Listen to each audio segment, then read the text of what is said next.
Stop hating Mondays. Be a professional and hate the whole week instead. Bruh. Stop.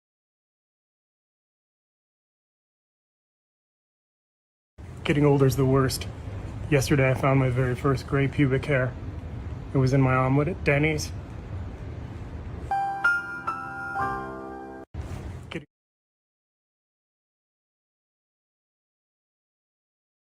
Put a little bit more oregano up on there. Yeah, player. That's it. Hit it with a little Parmesan cheese next. Hold on. Girl on that damn dope, ain't it? Oh, Lord, she did. Oh, Lord. Somebody call 911. We need the ambulance down here. Girl done fell out on my damn sandwich. Where y'all manager at, somebody? I'm hungry as hell. If I ain't got but a 15-minute lunch break, come over here, that motherfucker fell out on my damn sandwich.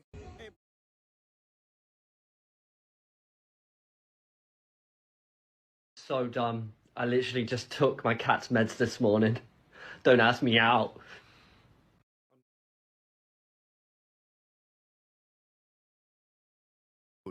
It would be like right, I have it. Yeah, stop talking. But why would that happen? Why is that again? I forgot. I wasn't listening. Can we talk? Can we talk? Can you do that a couple times? No, but yeah, don't mesh with probably. No, but Mike, why did they say it? You knew it last night when I said it. It's probably something to do with the anesthesia. I don't know. Yeah. I love that as a shirt. The picture of Bob, it just says "Don't mesh with me" on the bottom of it. All right, and don't call.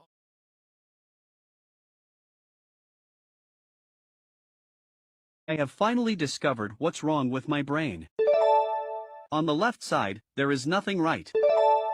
On the right side, there is nothing left. How you doing? Hey. Where's the best? How you doing?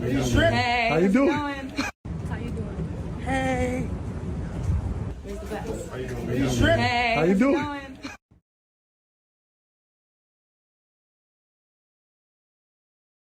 Yo, you got blue eyes, bro. Yo, look, come in. You got blue eyes. One blue that way, one blue that way, you heard?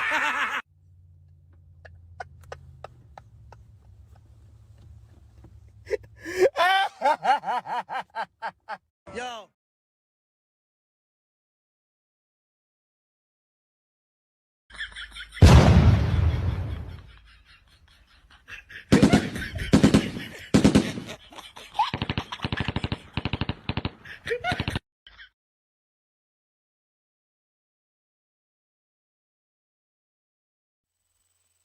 Well, I don't know what to do. Like, we don't have to. Ratings are. I'm already regretting that we're doing this. Oh, I thought you were enjoying it. Okay, no, I'll take it off. It's your show.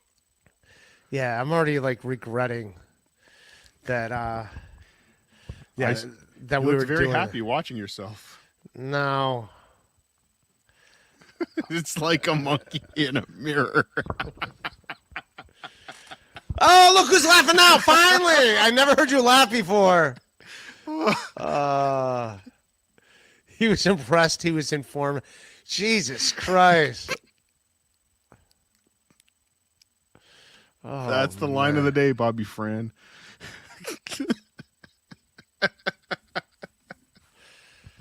I don't need this shit, man. My special comes out tomorrow.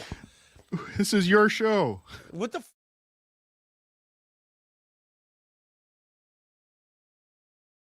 Si Optimum Pride! Fucking inang yan, Optimum Pride. Si Optimum Pride! Fucking inang yan, Optimum Pride.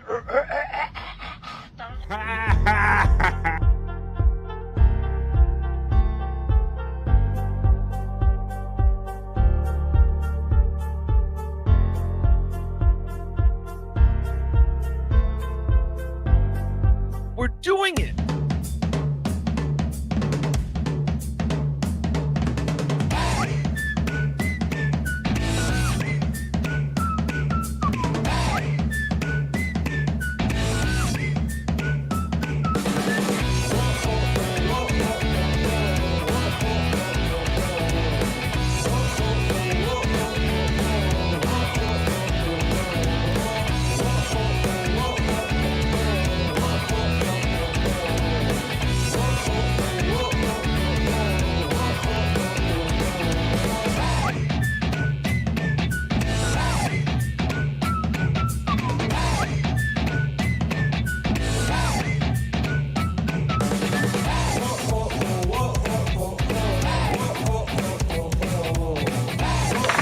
What's going on, everybody?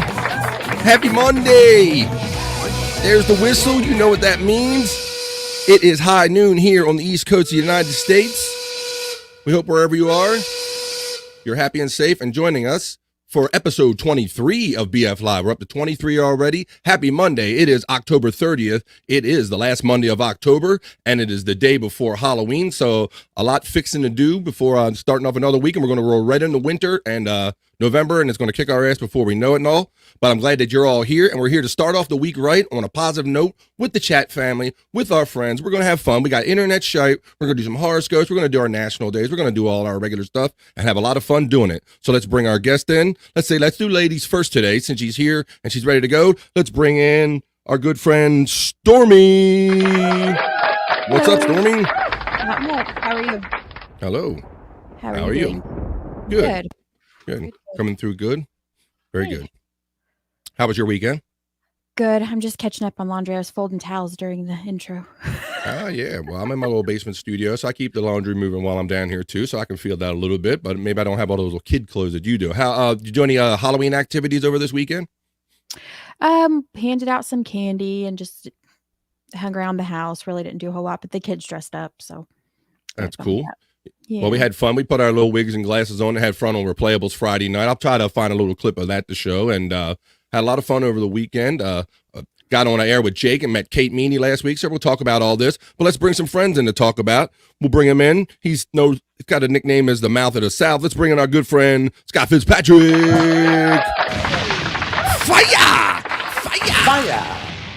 What is up, bro? How are you doing? Well, I'd intended on dressing up for today, and I got a wig. Okay. And I had a bra for when Dave Daffler got here when he's doing the pop off the shirt things. But I had no idea what a burden I'm a claustrophobic person. I had a back problem. I wasn't able to go into one of those MRI machines.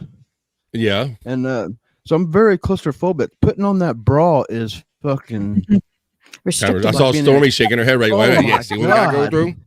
Right. I dressed it. I put it on 15 minutes before the show, and I couldn't take it, man. I had to take it off. And wow. Okay.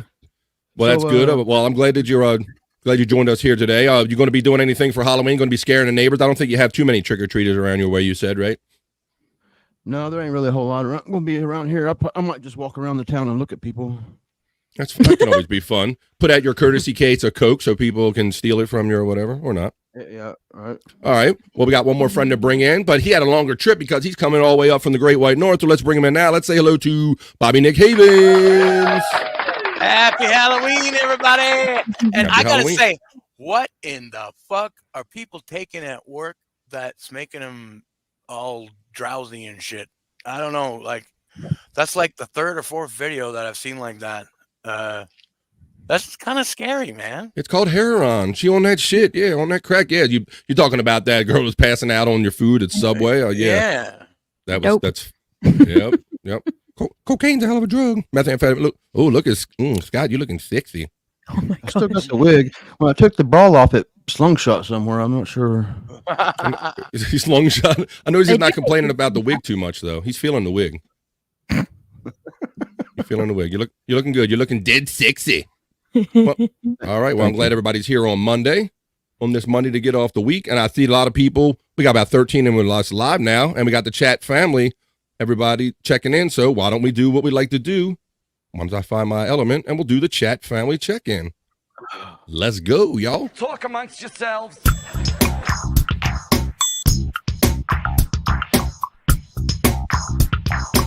Talk amongst yourselves.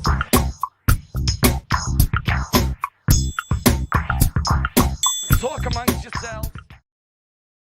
That's right. This is the chat family check-in. All right. So let's start right from the top like we like to do. We like to check in with the chat family because that's what it's all about. Jake sucked a bloody poo finger, checked in first and said, yo, it's going to be a good day, y'all. By the way. All right, Jake's sucked a bloody poo finger. What's up? Thanks for checking in. And there is my pinned links. Please like, Please subscribe free to BF Live on YouTube and help me reach 500 subs so I can get monetized. Thank you very much. You also notice that I have my typical pinned links at the top of this chat, so please utilize them if you can. We had a little fun talking with Chris Mack and Kay. We were throwing this around a little bit in the chat before the show. Chris Mack said, what's up, buddy? He said, Creed is touring next year. Summer of 99 tour with Three Doors Down, Daughtry, Switchfoot, Tonic, and Finger 11, LMFAO. And so then Chris Mack also says, today I learned. But here's what KB says. I love KB. I'll be sure to miss it, Chris Mack. You like that one, Scott? Yeah. So Creed's back together?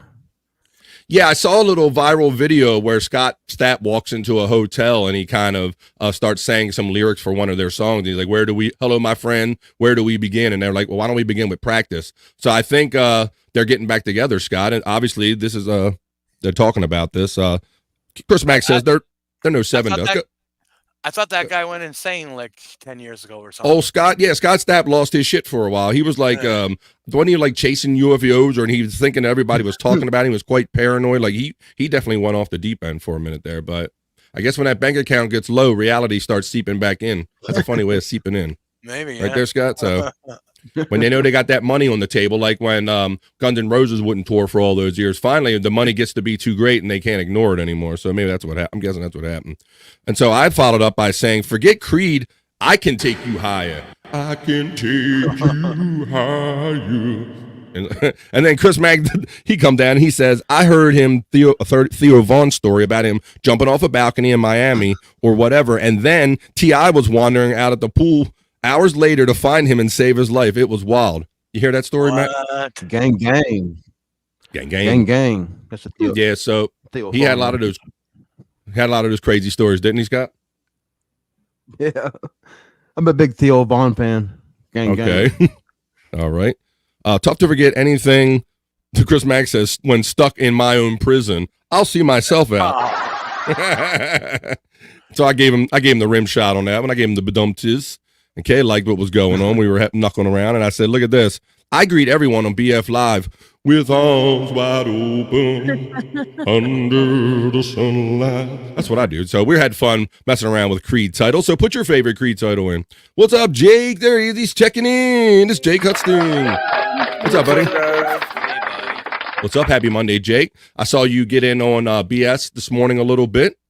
Talking about all the Stuttering John stuff, and it was fun hanging out with Jake last week. For those of you that know Jake and maybe pod with him, you never know when you're going to get a link from Jake, so you always got to be ready to respond. And if you're ready, you can jump on and maybe have some fun and meet some new people. So I got to meet the lovely Kate Meany last week by just jumping on spontaneously with Jake, and that was a lot of fun. So shout out Jake.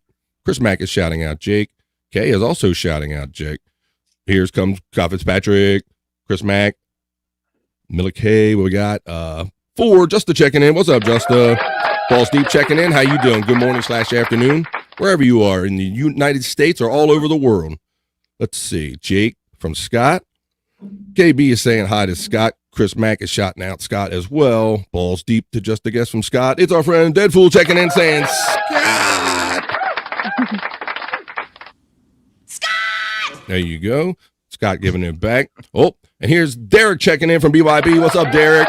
I surprised your ass over the weekend, didn't I? I surprised everybody. I shocked the world. Hell, I shocked myself with that. So for those of you who don't know, and if you weren't up late enough, or if you're not in the know, for whatever reason, Saturday night they were doing the gay karaoke, and I was tuning in on. I was actually at a Halloween party on Saturday night, so I was tuning in and out. And when I got home, I'm like, well, if they're still on the air and they're still doing it, I might motivate myself to do it in honor of Bobby P. And I did. I don't even go out in my personal life and do karaoke, but I forced myself on air. I said, Derek, send me that link, bro. And I sang 2 songs on the gay karaoke on BYB for fundraiser for Bobby P the other night. So shout out to Bobby P and everybody over there at BYB. That was a lot of fun. We sang with Mr. A. American Cupcake was doing his thing live from a club. It was a wild ass time, wild party. Wendy even popped in. That was crazy, man. Wendy, yeah, she did. Oh, yeah. She sang Britney Spears. Yeah. Whitney sang Britney Spears. Hit me, baby, one more time. One more time. Luke says the horoscope. I busted a gut when she started singing. Oh my god. Oh baby, baby, how was I supposed to know? Yeah, Wendy was a good time. We all had a great time, man. Go ahead. Harry Jane sing? Did Harry Jane Harry sing? Jane sang. yeah. Zero Dark Tony was in there for a minute before I got in there, and he sang a couple songs before I got on. So yeah, all kind. You heard of Harry Jane? There you go. There's the bots running. Do your job, you bots.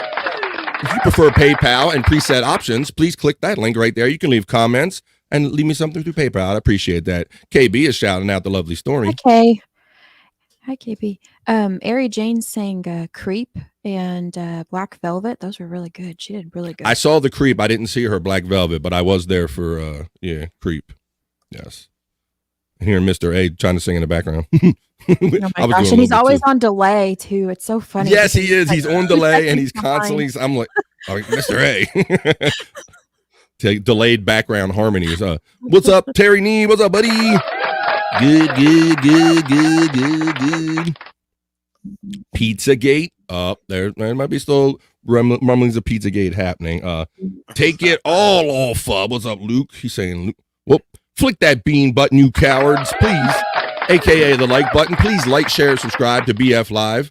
Please at Bobby Fran on YouTube and help me get to 500. And I can start submitting for some monetization, people. But I appreciate you utilizing these automatic links until that time comes. Kevin Brennan received mainstream media attention for mocking Matthew Perry's death. Did you see that, Stormy? I see you shaking your head. What do you think? Yeah. I'm a big Friends fan, so I don't like that he's gone. No, but the whole thing with Kevin Brennan, though, that's crazy. I didn't expect that. Yeah, like I mean, he's getting attention from everywhere. He even got attention for doubling down on it. And, his second tweet. So yeah, I don't know. Everybody's going for the low hanging fruit, the easiest jokes. They put his head in a bathtub, put him with Whitney Houston, and all that. Everybody's going for the same kind of jokes. It's kind of everybody's in a hurry to be the first one to be tacky, but apparently Kevin won because his tackiness caught the attention of TMZ. And I read the article, and I like how it referred to him as a past comic, a past writer. He still thinks he's relevant. And all these kind of they threw all the brother of Neil. They threw all those kind of notions in there. But hey, there's many ways to be famous. If that's what you want to be famous for, more power to you, I guess. Keep it classy is what I say. He's following what Ari Shaffir did with Kobe Bryant. Yeah, well, you saw how that worked for some people. I mean, that was like for some people that's still like a no. Don't ever talk about Kobe. Ari Shaffir had to leave the country for a while and unplug from everything because he's getting so much hate. Yeah, right. Because that's how much they love Kobe and maybe dislike a poor time joke. So there you go. So that's out there. Judge that the way you will. There is the link for the preset amounts for PayPal. Hey, LaToya checking in. What's up, LaToya? I also want to shout out Karen Garvey. I was watching the end of BS show and I eyeballed the chat and I saw Karen Garvey saying BF Live at noon. So thank you, Karen Garvey. I try not to get into chat too much because I've learned that if I watch that show too much, I will not be prepared for my show. So I have to take the tact of like really not watching that show, because when I first started, I would sit there up till like the last 3 to 5 minutes and then kind of not really know where I was for my show. So I kind of had to stop doing that on Mondays, but I'll see y'all in the chat tomorrow. Scott Sapp told Theo the story on his podcast. Yeah, Chris Mack is saying, Scott. So there you go. Right. About his suicide attempt, yeah. And I think there was multiple ones, Chris. I mean, he got one story after another. What's up, Isaac Walmart checking in? Consider the bean flick, Scott Fitzpatrick / no filter. Thanks for flicking our bean. What's up? Happy Monday, Isaac Walmart. What's up? Oh, HWO, what's going on? Husdon World Order. Husdon World Order. What's up, dead fool? Yes, sir. Balls deep. Oh, that. Well, I sung Smoke Two Joints. Yeah. Did she sing Smoke Two Joints as well? Not that I heard. I sung Smoke Two Joints, and Stormy really liked the last song that I decided to sing. I had zero clue what song that I was going to do. I literally came home from a party and I said, you know what?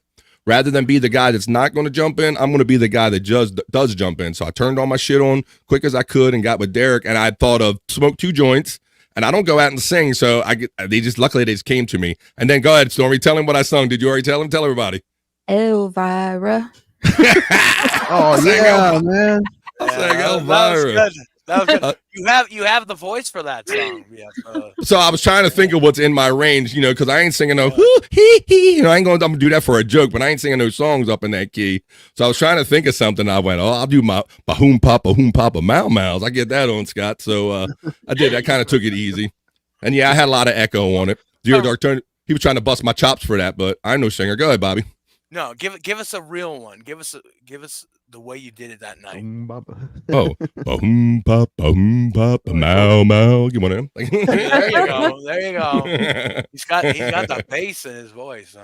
I did that when I was a kid. I've always had like a bass quality to my voice, so I grew up with that song. Me and Scott have talked about this song, and we talked about how it went. He ended up seeing Charlotte and John Anderson swinging. That was like one of his first concerts. So we've had these conversations, but for whatever reason, Bobby Nick, that was in my range when I was like younger when that song was out, and I always liked when Bowser was on Sha Na Na going boom pop mow mow, like doing that shit. So yeah, so I went for the shit that was in my range. But yeah, thanks for Derek for taking my invitation last minute like that and adjusting on the fly and let me take part of that. It was a lot of fun. I missed it. Very good. That's why I waited till last minute, and I didn't clip it. I might go through here and search for a little bit of it, but I don't know. I wasn't. Did you clip it? Yeah, I think I did, but I don't know if it's on my phone or if it's on my computer. But yeah, well, okay. I clipped it. I wasn't in the biggest hurry to clip myself because I just did it. I don't really kind of never want to know how it came out or whatever. It seemed like everybody was in the spirit of things. So even if it was bad, hopefully it was good. So there you go. It was good. It was fun. Definitely fun for sure. 100%. It was a lot of fun. Jerry's got a unique way of singing, don't he?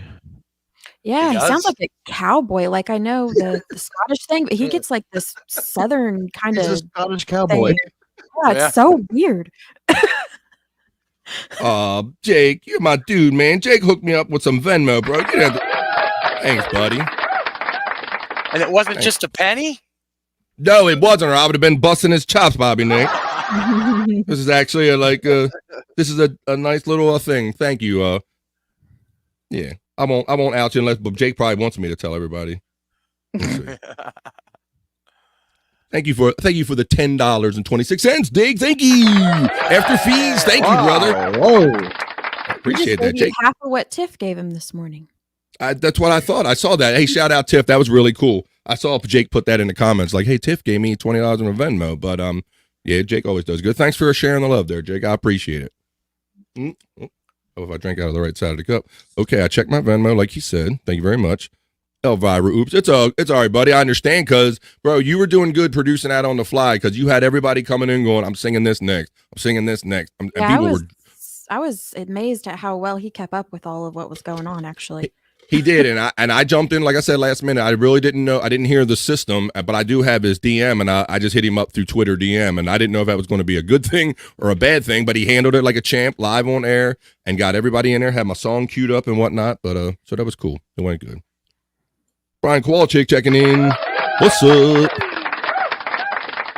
How you doing, buddy? Balls Deep is laughing. Chris says there's probably a psychological explanation behind it. Maybe one of so many kids meant only the attention he got was if he was misbehaving, and now with the viral video culture, it seems to be all in. Yeah, maybe we're talking about Kevin. That sounds like a Kevin comment. There you go. Yeah. All right. One more time with the Stream Element bot running, and Chris Mack with a shout out to Jake. And that was for now the chat family check-in. We're all checked in. Let's go. Talk amongst yourselves.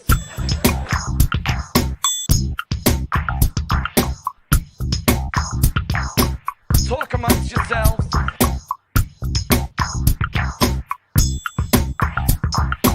Talk amongst yourselves. All right, we hope you enjoyed that. We'll be getting back into the comments as they come in because we love talking to the chat family. I put a star on that one, so we'll go back to the right one later on. But for now, we're getting into our National Day segment. You know, every day is a holiday for someone, and we like to look at our National Day calendar and see what holiday people are celebrating today. So let me go to that. A little screen share, and we'll see what everybody's celebrating today. We're going to get into what we can talk about. For October 30th, the day before Halloween, the last Monday in October, it's National Wicked Day. First, I thought that was a generalization, but it's actually about the Broadway musical. I thought it was more of a Halloween thing, but let's see. We have World Audio Drama Day, which we'll get into in a little more detail with some of the other stuff we're going to cover about some of the days in history, because there's one audio drama that is very famous. National Publicist Day. I really don't have no news for that. Let's see. Speak Up for Service Day on October 30th. Oh, and here's one. I'm gonna get controversial again, and I know this is going to get some people the wrong way, but look at this one. It's National Candy Corn Day. Oh shit! I'm gonna click on this one. Come on, candy corn right here. Oh, wait a minute. Come on, Scott. No, wait. Oh, he does. Yeah. He really does it. Come on. Oh, You know, I was prepared. Y'all see me do my candy bit before. Look at me. I got bags of candy I love corn. these things. See, but you're my bro. But candy corn can be a highly divisive and controversial candy. I understand, Scott. Yeah, I don't understand what people's problems in with. If you mix them with some peanuts, it tastes just like a payday. Whoa. I'll be honest with you. I haven't had candy corn in such a long time that I don't even remember what it tastes like. So I don't know if I like it or don't like it. It's just sugar. It's just I think colored sugar. I think I'm the only one I know that likes them. Really? I'm kind of the only kind of one that's big on them in my circles too, Scott. But and I understand some people they detest them. They find them vile. But let's talk about National Candy Corn Day. It says National Candy Corn Day on October 30th. The country celebrates its favorite vegetable with a National Candy Corn Day. Hashtag National Candy Corn Day. In the late 1800s, George Renninger of Wordley Candy Company created candy corn. His sweet treat represented the bright colors of corn kernels. Originally, candy corn was yellow, orange, and white. However, it wasn't until 1889 that the Golitz Candy Company made the candy popular. Later, other candy makers developed a variety of popular colors and flavors as well. So last week, we talked about what I like to eat and what I don't like to eat. And I mentioned that I confessed that I don't really eat any vegetables. But look, I eat candy corn. At least I eat candy corn, Stormy. That's true. I guess. They're like, Mom, I want some corn. What kind of corn you want? I'll take that candy variety right here. Oh, candy corn right here. There you go. Hey, Scott, I'll eat them till my stomach hurts, right, bro? Oh yeah, I do too. And it's bad. It's bad at nighttime whenever I can't take them to bed with me because I'll get up and pop a few in my mouth and I wake up with bellyache. Yeah, and you make a little soda in there and too many candy corn, that can be a problem. What'd you have to say, Bobby? But yeah, back to you not eating any fruits or vegetables. What about a caramel dipped apple? I would carefully lick or peel the caramel off and throw the apple away. Wow. I was going to say that. I had a feeling you were going to say that. Yeah, well, yeah, based on how I detest everything, yeah, you could guess that. Yeah, because I like the caramel. They always look good. I'm like, look at all the extra caramel. That looks good. Why they got to ruin it putting it on an apple? So I'd find the good apples every now and then, like peel the caramel off as to not get too close or have any apple on it. So that was the best I could do with that. So that was, let's see. So just in time for Halloween, it's National Candy Corn Day. Go ahead and figure. So get some candy corn, go celebrate, whatever you do. All right. Let's do a little, say we did that. National Day. I didn't even run my element, did I? Do I have another? I got some other national days. National Candy Corn. All right. We'll just get on with that. I didn't need to run that out. All right. Well, on to the next thing then. Let's do our This Is Your History segment. And maybe I'll remember I have an element to run for that. Here we go. And now, BF Live presents This Is Your History.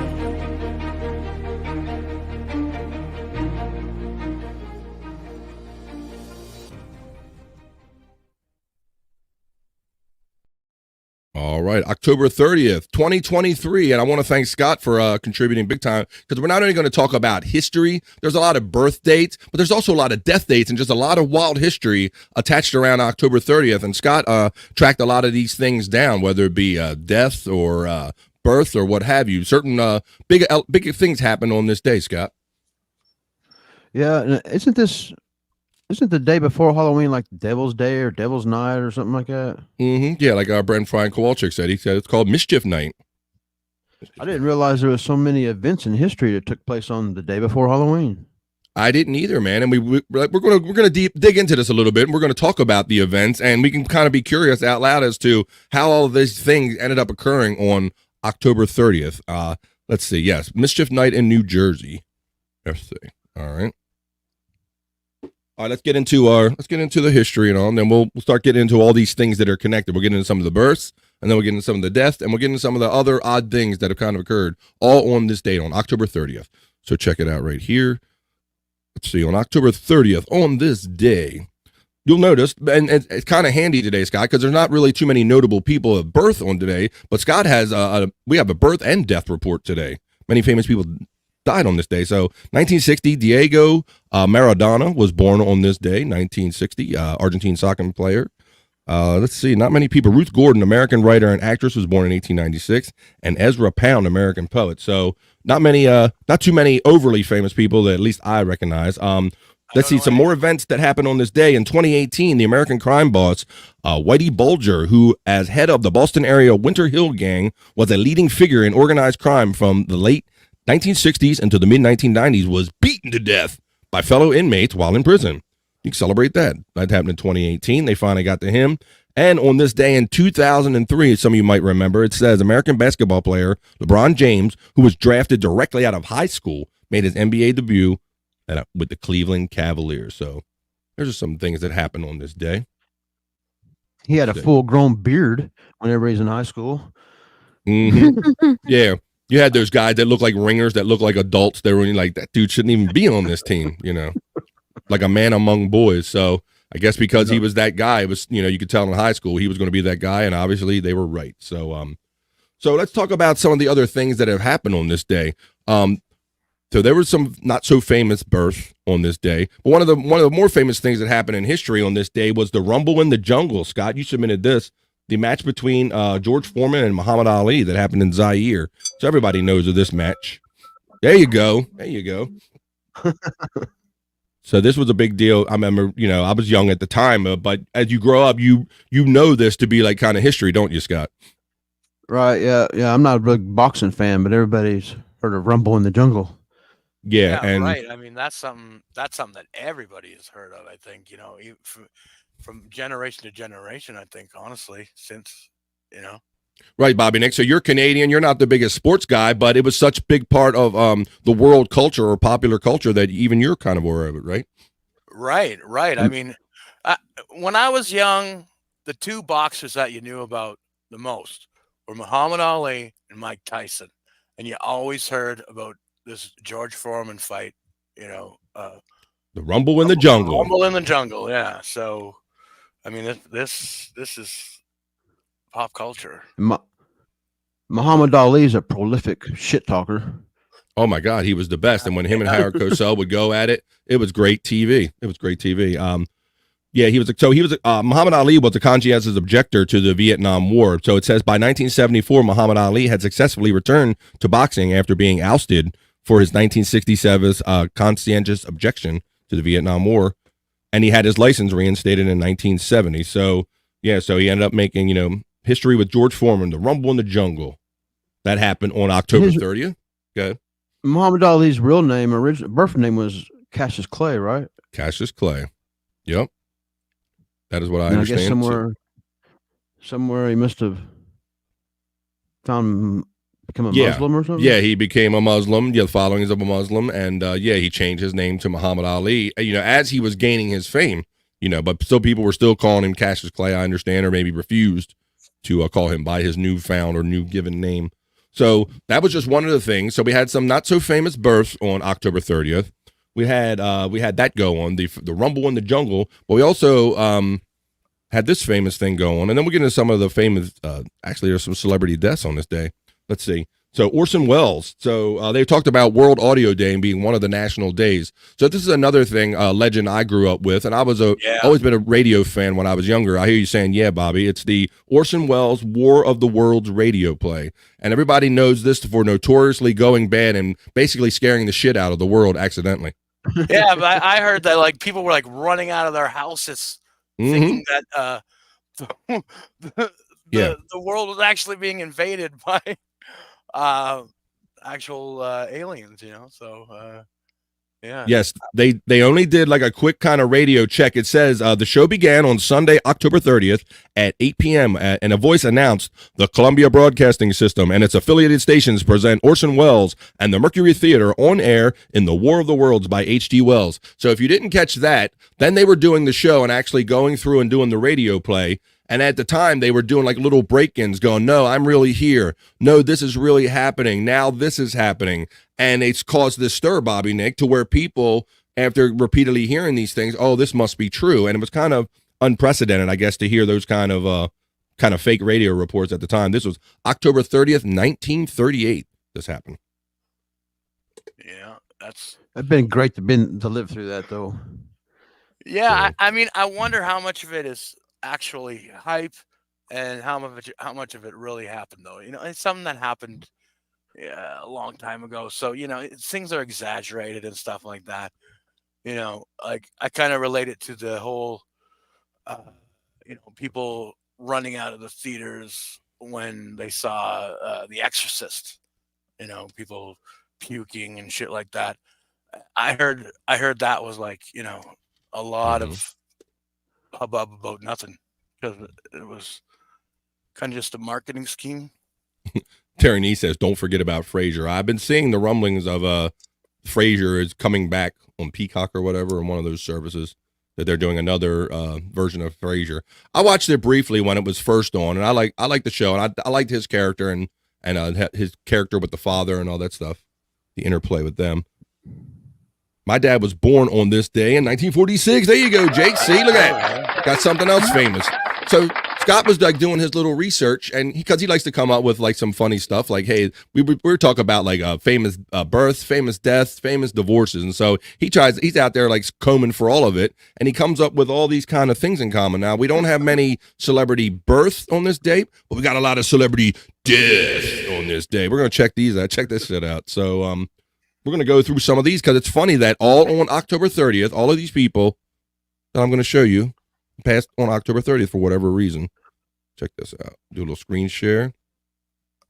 Our first famous person, celebrity death on the Celebrity Birth and Death Report is Steve Allen, the famous comedian from back in the 50s. This guy, he created the original Tonight Show for NBC, or ultimately ended up being on NBC. He played in the Benny Goodman Story, but I'll show you on this day, right? Died October 30th, 2000. And I didn't know this. It was from injuries from a car accident, Scott. Apparently, he was in a minor type of car accident. I guess he refused to go to the hospital, and so he died of those injuries from that car accident. So his cause of death is a car accident. That's weird. Yeah. That really put something in my head, because I'm that kind of guy too. Like, if I'll be like, oh, I'll be all right, I don't have to go to the hospital. But it just makes you wonder if he would have went to the hospital, if he would have even lived through that. Yeah. Mm-hmm. Oh, he meant, look, I said Frasier. I meant the TV show. He meant Joe Frasier. That's what I thought he was talking about. That's what I thought he was talking about. And then when you said that show, I thought, See, I'm lost. My brain went somewhere else, Terry. Sorry, man. I got right out of boxing. Like, down goes Frasier. Down goes Frasier. That's right. Well, and plus I got Matthew Perry on the brain. I got Frasier on the brain. I've seen it on my Twitter where the show's coming up, and I wasn't even thinking where the hell I'm at. Down goes BF. Let's go.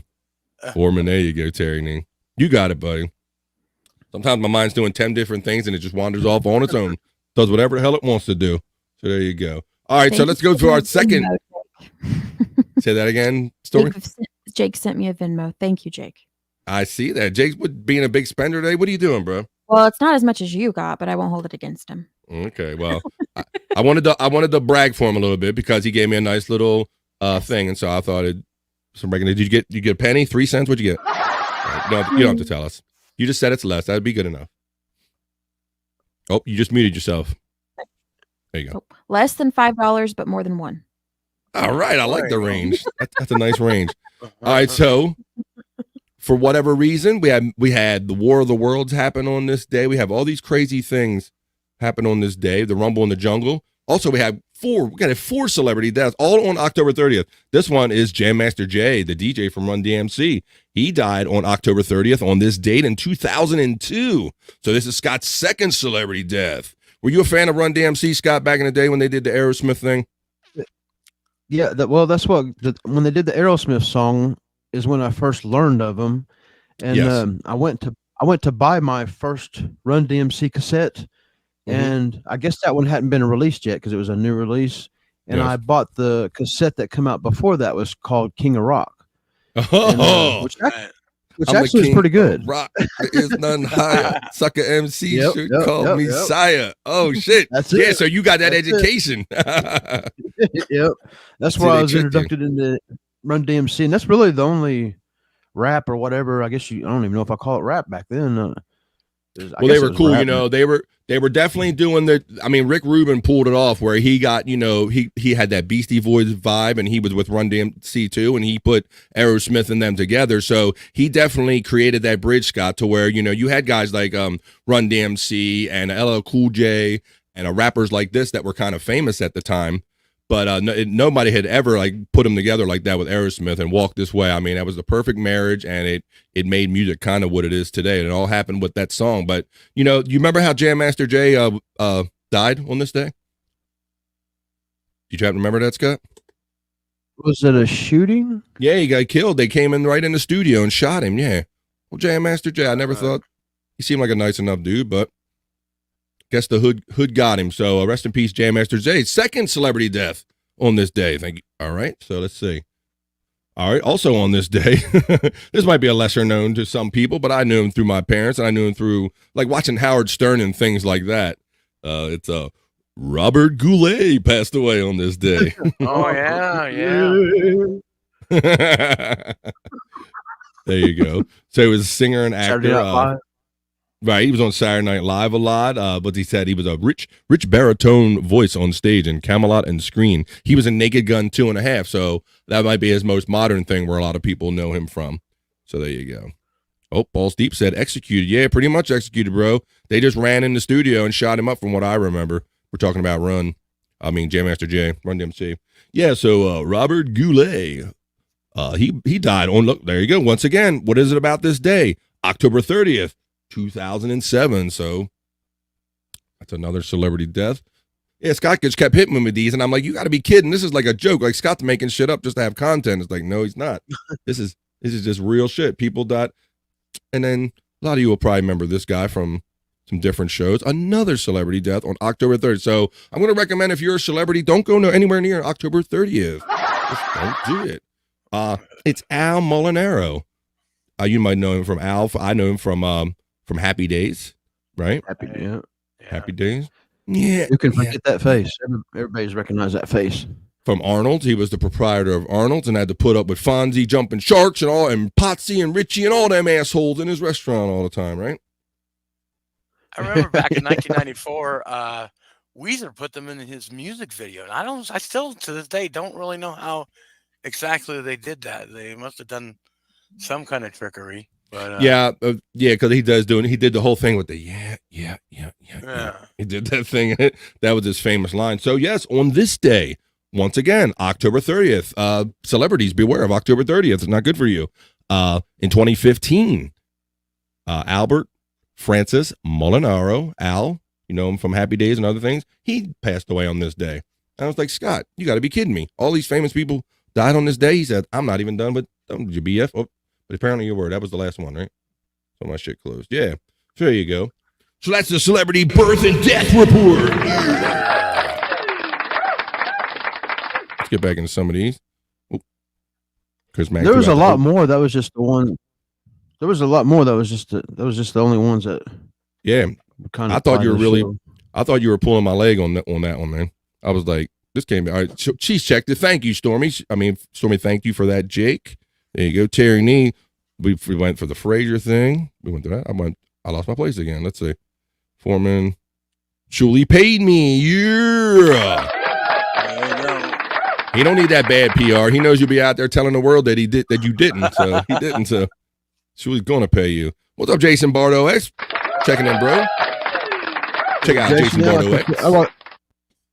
I seen that show last night. What is Freak Pod? I guess that's the name of it. I forgot the name of it. I just seen he was live, and I caught the very tail end of it. Freak Pod with Jason Bardo X. Shout out, bro. What's up? How you doing? There's the bot running leaks. Thanks for utilizing them. We talked about, yes, Jam Master Jay was executed pretty much. There's the preset amounts. What's up, Juice? Juice is checking in. Hey, you friendly friends. How you doing today? The Carol Burnett Show. Yes. I love that show when I was growing up, when I was a kid. You were talking about Robert Goulet, I think he played the straight guy. He tried to play the straight guy on there a lot. And I loved the Carol Burnett Show when I was younger, and you would see these professional actors losing their shit, Scott. like him, guys like him. Yeah. Right. Tim right. Conway and But all didn't them, and she- they would.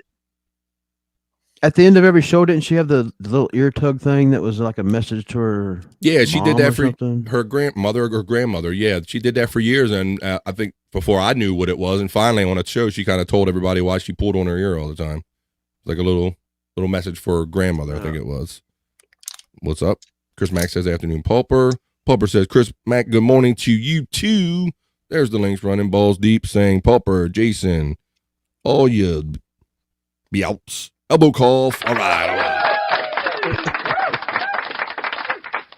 All right. Comes that time in the show, whether I want to do it or not, we do it anyway. And we're going to do a little history. Oh, no. All right, Scott, hang on tight for this one, bro, because it's going to be one. I got my thinking cap on. All right, so history is a book that Mike Morse does. He's one of the co-hosts on the BS show on the Shuley Network, and we have a lot of fun busting his chops. And we like to go through every Monday where we're on BF Live. I think I've been doing it since the book came out, because it kind of came out at the beginning of the year, right when I started kind of doing BF Lives on the regular. And I said, we're going to make it a part of the show. So for better or for worse, here we go. This is history for October 30th, 2023. But let's see how far back they go. For October 30th, here we go, Scott. Hang on tight, buddy. British government gives final approval to Balfour Declaration. The catcher replies, "You're blind." Was right down the pipe. And why are we playing baseball in England anyhow? Huh? Anything? Anything? I don't know, man. Anything? I had to go, once again, I had to go back on this one, Scott. I'm like, first of all, I read it. British government gives final approval to, I read Balfour Declaration. So I'm like, where did he get catcher from? Catcher replies, "You're blind." I'm like, oh, he must have pronounced it Balfour. Oh. Whoa. Ain't that some shit? That's all I got out of that one. See, I keep saying, if you got to explain the joke, It's not that funny. Where's my phone? There we go. And for better or worse, that was our excerpt from History for October 30th. For that and other witty excerpts of history, check out History at Amazon.com. All right. Yikes. I almost didn't want to do that one, Scott, but I'm like, it's so funny trying to explain it. I'm like, we're going to have fun explaining that. We're going to do it anyway. That was painful. It was. When I was reading it last night, I told you I debated it, girl. I'm like, am I really going to do it? I'm like, I'll do it for the comedic value of it. who actually wrote the jokes? Well, There's it all depends on what like 4 or joke it is. 5 If Yeah, there's like 4 or 5 people that Yeah. were involved with that book. Whenever they read a corny joke, Mike cops to doing the illustrations. I just drew it. I didn't write the terrible joke. He cops right to that. Let's see. We got these smarties. We got some smarties in here. Let's see what Chris Mack says. He says, Chris Mack says the Balfour Declaration was the British government saying it supported the idea that Jewish people should have their own nation in their traditional homeland. Well, how timely. How timely, Mr. Mack. Yeah, I didn't read. I was trying to get what it was Balfour or Balfour out of it. I didn't even get that far into it. So thank you, Mr. Smart Guy. We appreciate the education. So I always say you might be careful before you learn something before we're done right here on BF Live. And that's including me.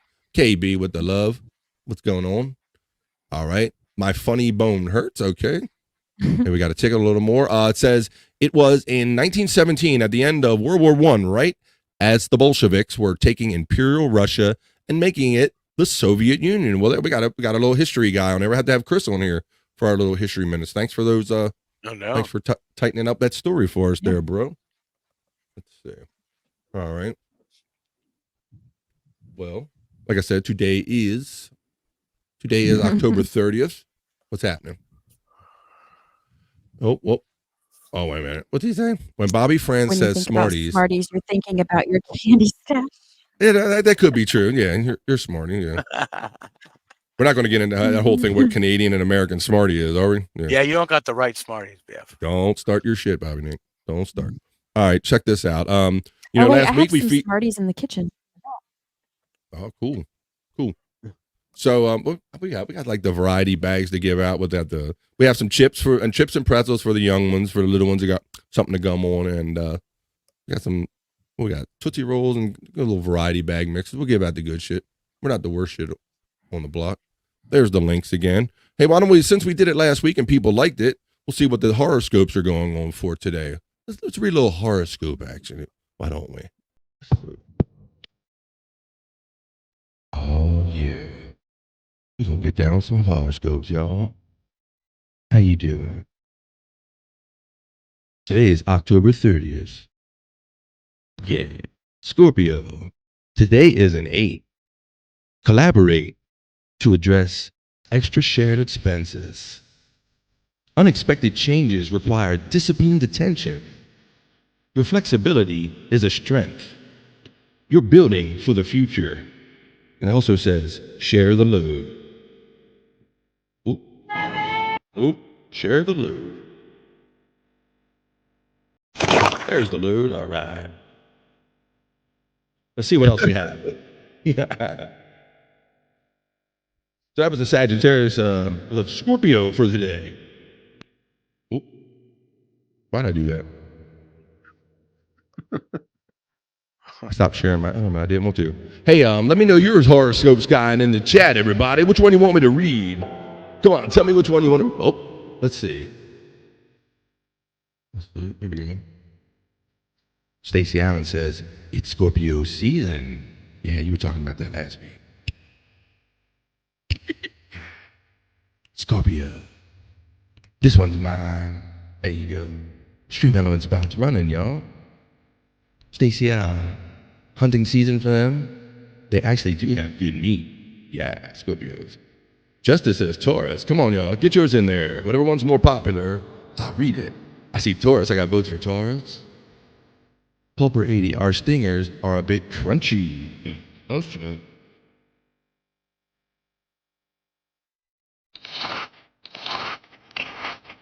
All right, so far I see Taurus. Let me read Taurus for my boo Justa. Let's see. It says, fuck Taurus. Hey Taurus, today is a 9. Monitor financial conditions. Insight arrives.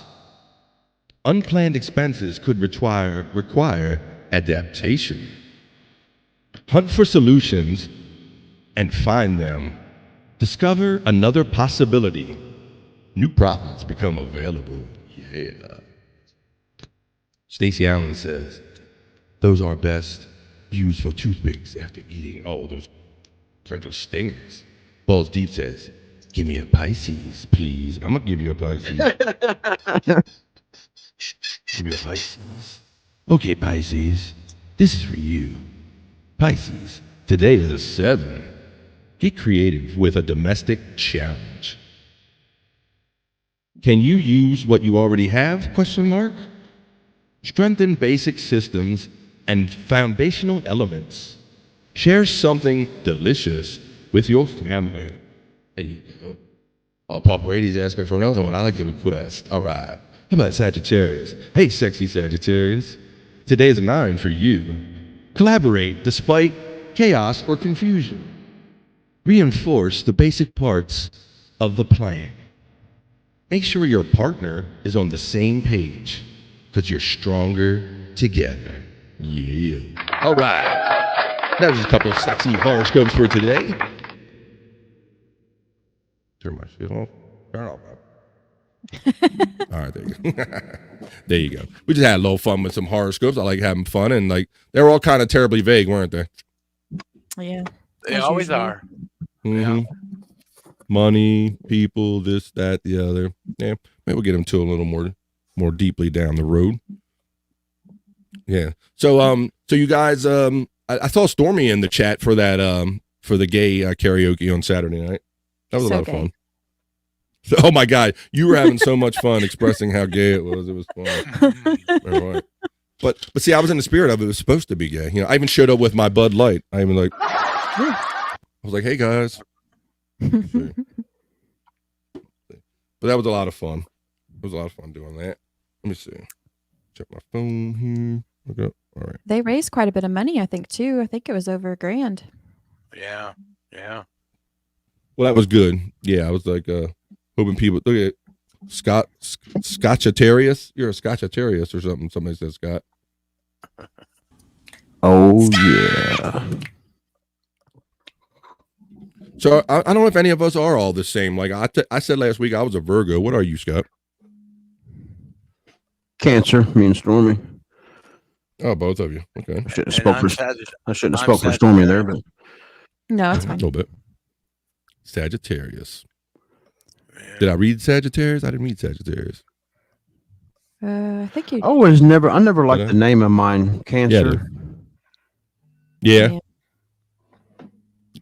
Yeah, like because like Taurus the bull is cool. You're like a bull. It's cool. And you're Cancer. You're like death. Mine. I'm like, so I went to try to see mine when I was younger, and I'm like, well, what's my cool horoscope? You're Virgo, the Virgin. Oh, hey, like, wait a minute. Like, I can't brag about that shit. I can't be. I'm not gonna go. Hey, I'm Taurus. My sign's Taurus. I'm a bull. What are you, Bob? I'm Virgo, the Virgin. Like, come on. I wanted that Scorpion so bad. Right. That's a cool sign. Right. My friends all had cool signs. They had bulls and scorpions and shit. I got a freaking Virgin, like, and I was struggling with that at the time anyway. Like, that shit hit a little too close to home when you're young that age and telling people you're a virgin. They're like, duh, BF, duh. Look who's checking in. It's Husey. Bobby Nick's star sign is Ed. That may or may not be true. May or may not be true. I'm gonna send Husey the link. Husey in an Irish accent, please. And couldn't understand your text. There you go. We need subtitles for your text. You're so Irish, bro. Your bro comes through in your chat. What's up? Hey, Terry says I'm Cancer, but my sign is Taurus, despite Dave Daffler's announcements. Okay. All right. Good luck trying to keep up with whose birthday is who with that Dave Daffler in here, man. Shout out to Dave. You're not here yet. Stay. Oh, hey, Huge Entertainment. Oh, hey, guys. How's it going? That's cool. Good to see you in the thing, Husey. Let me see. What are you doing, Husey? You want to jump on, man? I'll send you the link. Come on. Oh, he's hungover. Because I shockingly got hammered last night. There's no shock in that. There's no shock in that at all. It's dripping with sarcasm, believe me. Shockingly, yeah. I'm guessing there's some Guinness involved, Husey. That's cool. Let's see. Ray said everybody can read it. I can't come on. I'm very hungover because I'm shockingly got hammered last night. There you go. Husey Entertainment. But that's when you were at your best, Paul Brady says to Husey Entertainment. Typically. We're glad you're checking in the chat, bro. We enjoyed when you were on BF Live. All right. Well, yeah, you're right, Just. I was thinking that too. It's 5 hours ahead. Isn't it evening in Ireland? It's 5-6 hours ahead. Yeah. We'll give you a little heads up and have you here on another time. All right. Well, I like to go out on the internet, and when I find some interesting articles and stuff, I like to gather it up and share it on BF Live every Monday. A little segment I like to call Internet Shyt.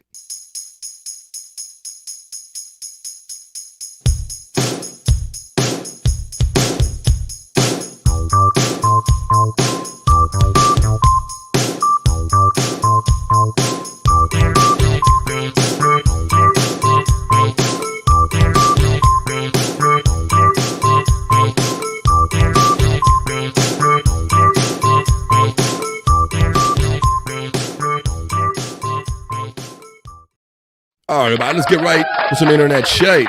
I like what Paul Brady says. He just says, I just want to hear him say fook. Doesn't matter to who. I love that. Hey, Husey, fuck you. Okay. Yeah, even if he just pops in and says fuck you, he's humorous. That's right. Yep. Doesn't alcohol help Husey swearing? Yeah, I don't know. If you didn't want to just come on, just say you don't want to come on. Don't blame alcohol. Just because nobody's buying that shit. Just say I'm busy. Don't want to come on. Your show blows. Donkey. Say something like that. Whoop, 88 is checking in. Bobby Nick. Oh, there you go. AIDS, hey, how's it going? You got to avoid 80s AIDS. That's that hard shit. No 4 hours now. Yeah, it's 4 hours now with the switch. Yeah, well, let's see. Everybody's doing their weird things with the clock because the seasons are changing. Let's see. They switched the clocks a week early. Yeah. Yeah, week they earlier. do in Scotland too. So I didn't realize that till I saw some of the people in the BS chat this morning talking about how they thought the show was off on their time and they hadn't realized that it was time to change their clocks in their country. Yeah. So everybody's got to get right on that. How you guys do with the? So we're going to fall back. So we're going to so I like to wake up that morning and then go, oh, I just gained an extra hour and wind the clock back a little bit. So how do you guys manage with the daylight savings time? Does it bother you? Does it take you a week to get over it, or how do you deal with it? Throws me off totally, 100%. Each time it doesn't matter because it's like now you got to get used to a new hour of it getting light and dark, So it's screwed up. And then I just hate it when it by wintertime when it's like it's dark by 4 p.m. Yeah. It sucks, man. When I was younger, I used to really overthink it, and I'd spend most of my days going, "Oh, it should be an hour earlier. It should be an hour earlier. It should be an hour earlier, or something, or it should be an hour later, whatever the case may be." And I finally, after years of obsessing over it, you get old enough, and you're like, forget about it. It's like I just crank the clock whatever way they tell me to crank it, and I get on with life. But that kind of works for me. But like you said, Bobby Nick, it's hard to ignore when the day length changes. But other than that, I try to just kind of tune it out. How do you deal with it, Scott? You turn the clock. What do you do? It doesn't really affect me. I don't give much thought about it or anything because I'm kind of lucky enough to where I don't have to get up at a certain time.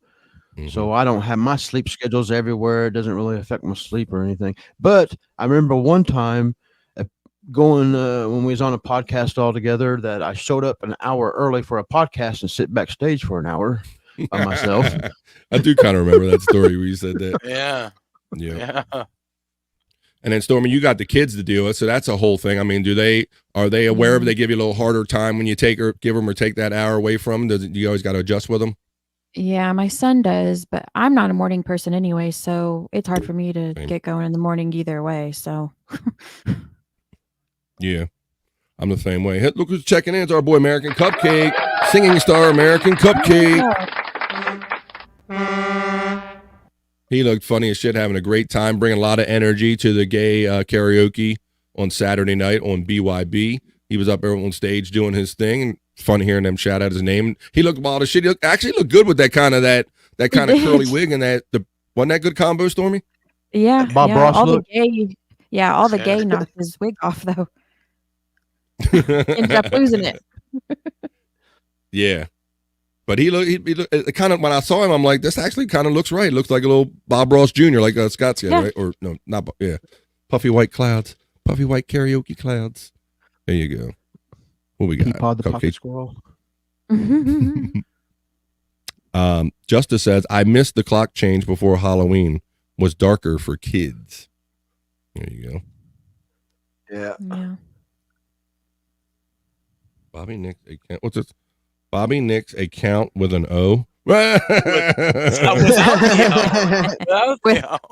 O. Without the O. Yeah, I got it. Yeah. That's funny. Thank you for correcting me, Stormy. I read it. I saw it, and I read it a whole different way. KB, she's laughing. I do it all the time. That's funny though. I'm glad you backed me up on that. That I'm not the only one, because it made me feel a little better about it. No, I do it all the time. Yeah. It's funny, like when you're running a show and you like read half a thought and then you're looking for another thing and you think you know what you read, but you say something different. Chris Mack says that it fucks him up for like 2 weeks. I used to be like that too, Chris Mack. I would spend the whole week kind of going, man, like I wish I had that extra hour that I lost, and I would be moaning. And finally, I just got tired of hearing myself, and I got tired of overthinking it and adapting. And finally, I'm just like, I'm gonna just crank the clock and I'm gonna live my life like it doesn't matter.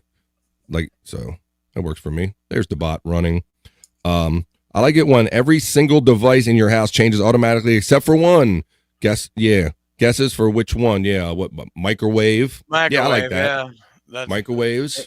That's kind of a piss off. I don't even change my microwave anymore. I'm like, fuck it. It'll change in 6 months. Yeah. Your daylight saving time clock is right twice a year, or at least once a year. Right. Yeah, so I have to change. Yeah, there's certain I still have a VCR or two around here. They just flash all the time now. If I have that in my little play area, but we have a couple standard clocks, so you actually have to go up and actually get to the physical clock. I do have a chime clock in my living room, so yeah. But it has gotten easier over the years with your cable systems, your phone, and everything else. A lot of these changes happen automatically now, to where you one of them will make you aware that you've lost track of time or you didn't set the others.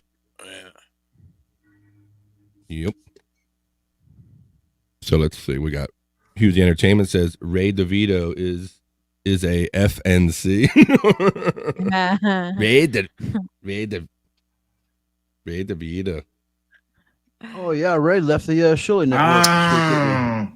Yeah, he's gone. He's gone. He's not going to be on there anymore.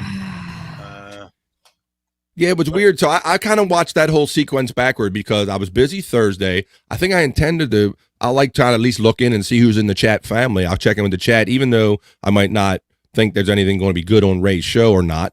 I'll check in, and but I didn't do it that Thursday. And then I watched him in the evening talking about, I'm done. That's it, I'm done. So I'm like, I thought something went down on the Shuley Network show, so I did go back and watch it, but I didn't see anything go down, precipitate on that show. But all of a sudden on his night show, he's gone from the network, Stormy. Somebody made a good 40-minute clip that follows the whole storyline. I think it's one of the MLC fan channels. But yeah, I mean, most likely.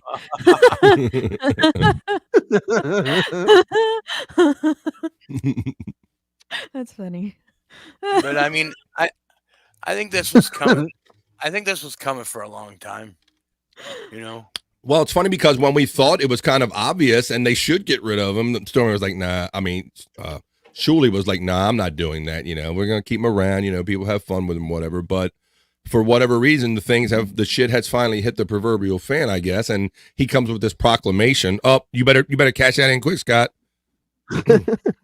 I don't understand why he can't stand his ground and be where he wants to be, do what shows he wants to do, and not let people push him into choices. Just do what you want to do. I don't get it. Yeah, I saw him make the comment that he was tired of being caught in the middle, because he does both shows. So so which one, like you said, which one do you quit in order to do, or do you quit any of them, or like you said, or just be a man and do the shows you want to do? Because I know Shuley doesn't have a problem with him doing other shows, but I don't know if that's the case for Kevin.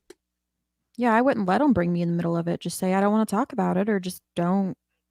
Well, Kevin did say that's the last time you get paid on here, Ray, because he wanted him to make a choice. So I mean, and then somebody forcing you to make a choice in that way, that should be a clue right there. Yeah. For what choice you should make. That would make me choose the other way. Right. Yeah, because I guess I'm of the same thinking, Scott, where I don't like being manipulated or being coerced into thinking a certain way, especially if it goes against the way I feel. So, but who knows how Ray feels? But I think he just responded to the peer pressure, Stormy. That's what it seems like on the surface. Yeah, that's what it seems like. I don't understand. He talks in circles, so I don't understand. Sometimes boy, does he ever. Frustrates me so much. I just have to shut it off. And Bob's having a great time of pointing out how one side of his mouth he'll complain about my super chats are down. I really didn't make that much anyway, but yet he's going to give his $900 in air quotes to Joe and Andy in the back. It's like so what? And like Bob called him on it, kind of on the air. Like, well, what is it, dude? Is it like that your super chats are down and you're not making shit, or you're this great magnanimous guy and now you're just going to give away your money? And like I think I heard Dr. Chow I saw him say on Twitter, if you do this, he will throw this back in your face like forever. I think it's kind of easier just to go, you know what? I'm not getting along with those guys right now, so fuck it. It's too much trouble to interact with them and communicate to get my money, so they can just fucking keep it. And then a couple months down the line, it'll be, well, they never really talked to me regular, and so I never had a chance to ask for my money. It will flip into something different. Yeah. There's no telling. I don't know. I think he's said it many times. I've heard, and I have tuned in now, that he wants to, I guess, give it to Joe and Andy, but it's like, okay, how many times are you going to say that? Like, we get it. Like, I don't know what does he want people to say, yay? Or like, I don't know. I don't know. He will say it as the same amount of times that John tells you that he gave Jake $50. He has to tell the whole world that he gave Jake $50. I did a show for free. I did a show for free, and I gave super chat $50. Yeah. That was out on Twitter over the weekend. Mm-hmm. When Hack Ride and them were giving him for torturing Jake Husdon.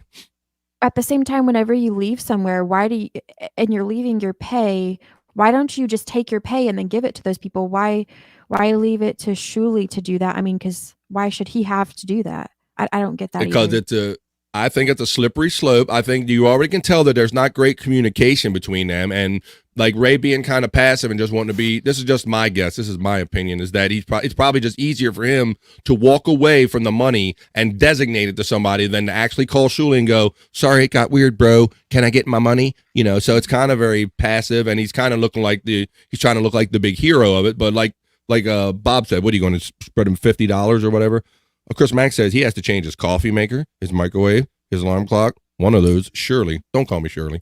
Let's see. Don't call me Shirley. Well, and I don't know if it's still the same way as like when we were on the Sports Heads, but like from what I remember, however much you generate with your shows is kind of what you get a percentage of or whatever from Shuli. Yeah, you get what you bring in. For your super chats or whatever. Mm-hmm.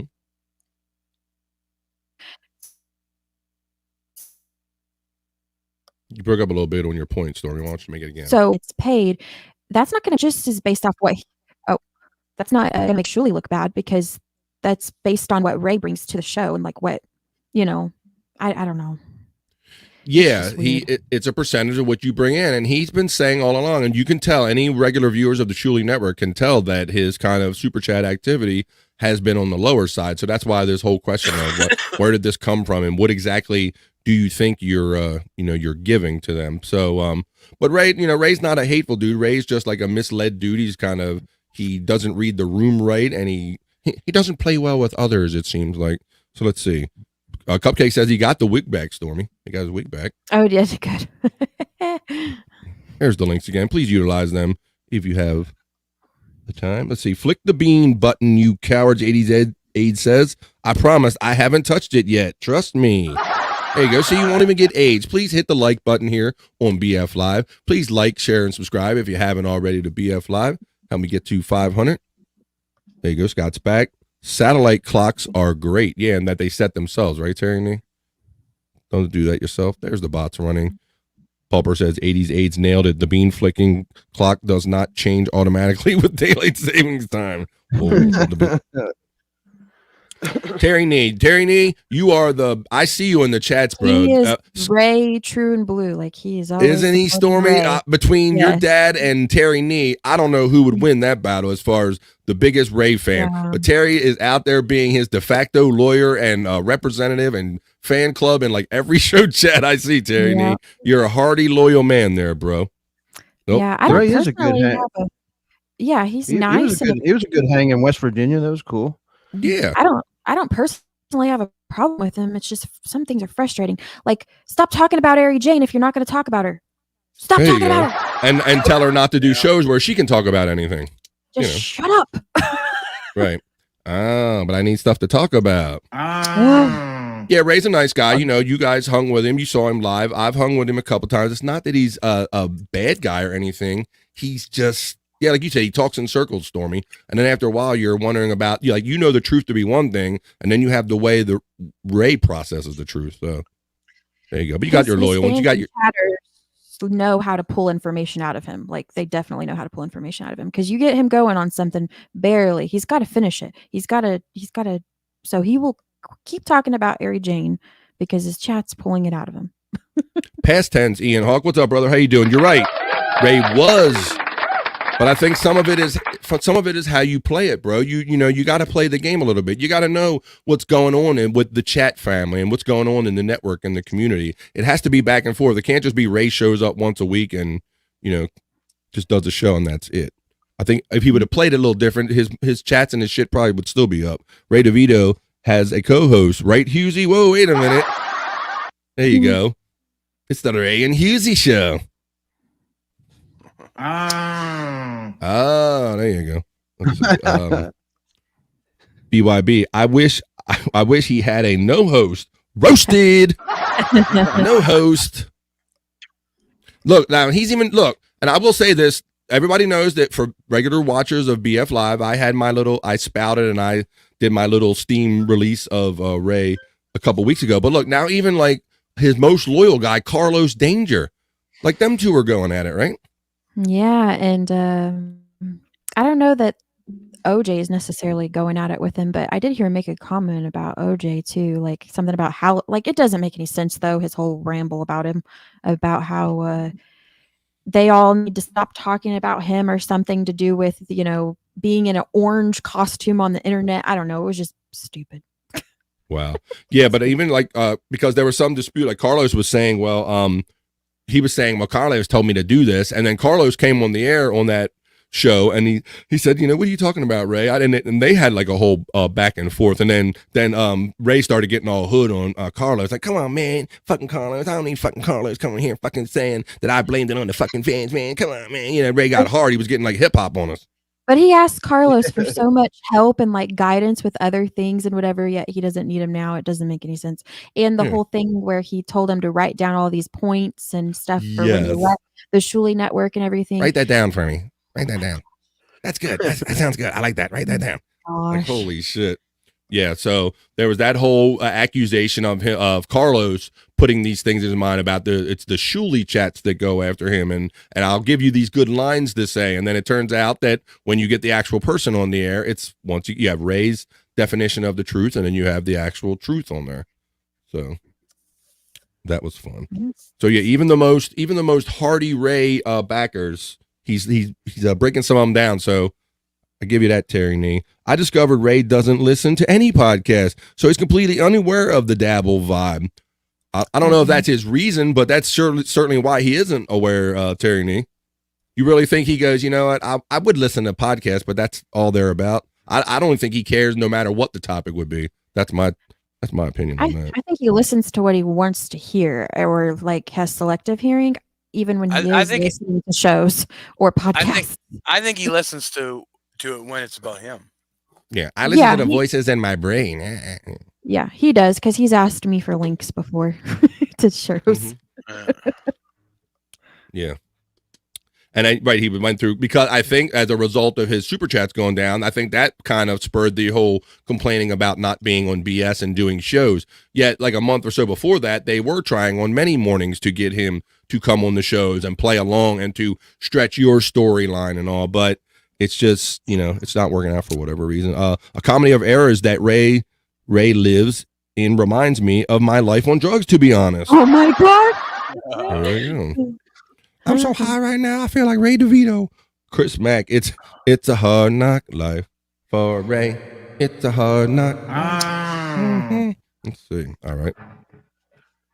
Oh, look who's checking in. It's Mr. Blue Sky. What's going on?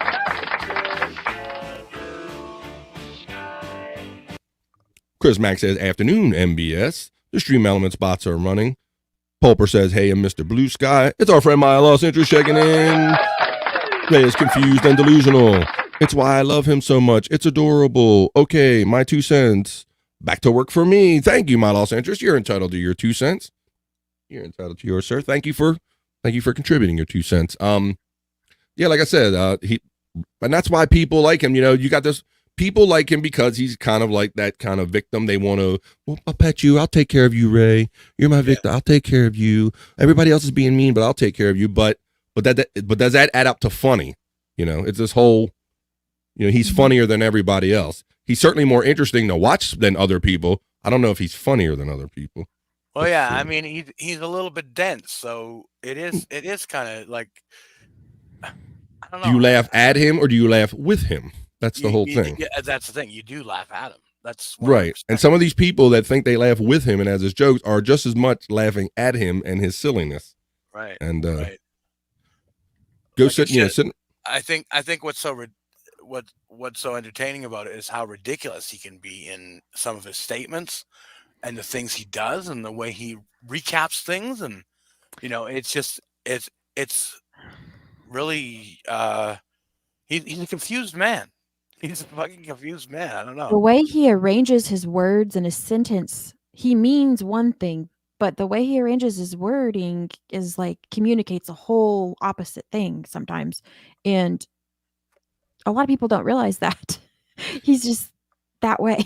I think he definitely tries to do the thing of like, I only filter the good, I filter all the bad out, and I'm not going to take in. But at some point, if the bad is about you and if it's a legitimate kind of criticism of you, you have to be open to going, okay, well, maybe I have to listen to this thing. You can't just go, well, anything they say negative about me, I'm going to turn out. I mean, we all have to kind of self evaluate ourselves from time to time. It's ludicrous. It's ludicrous.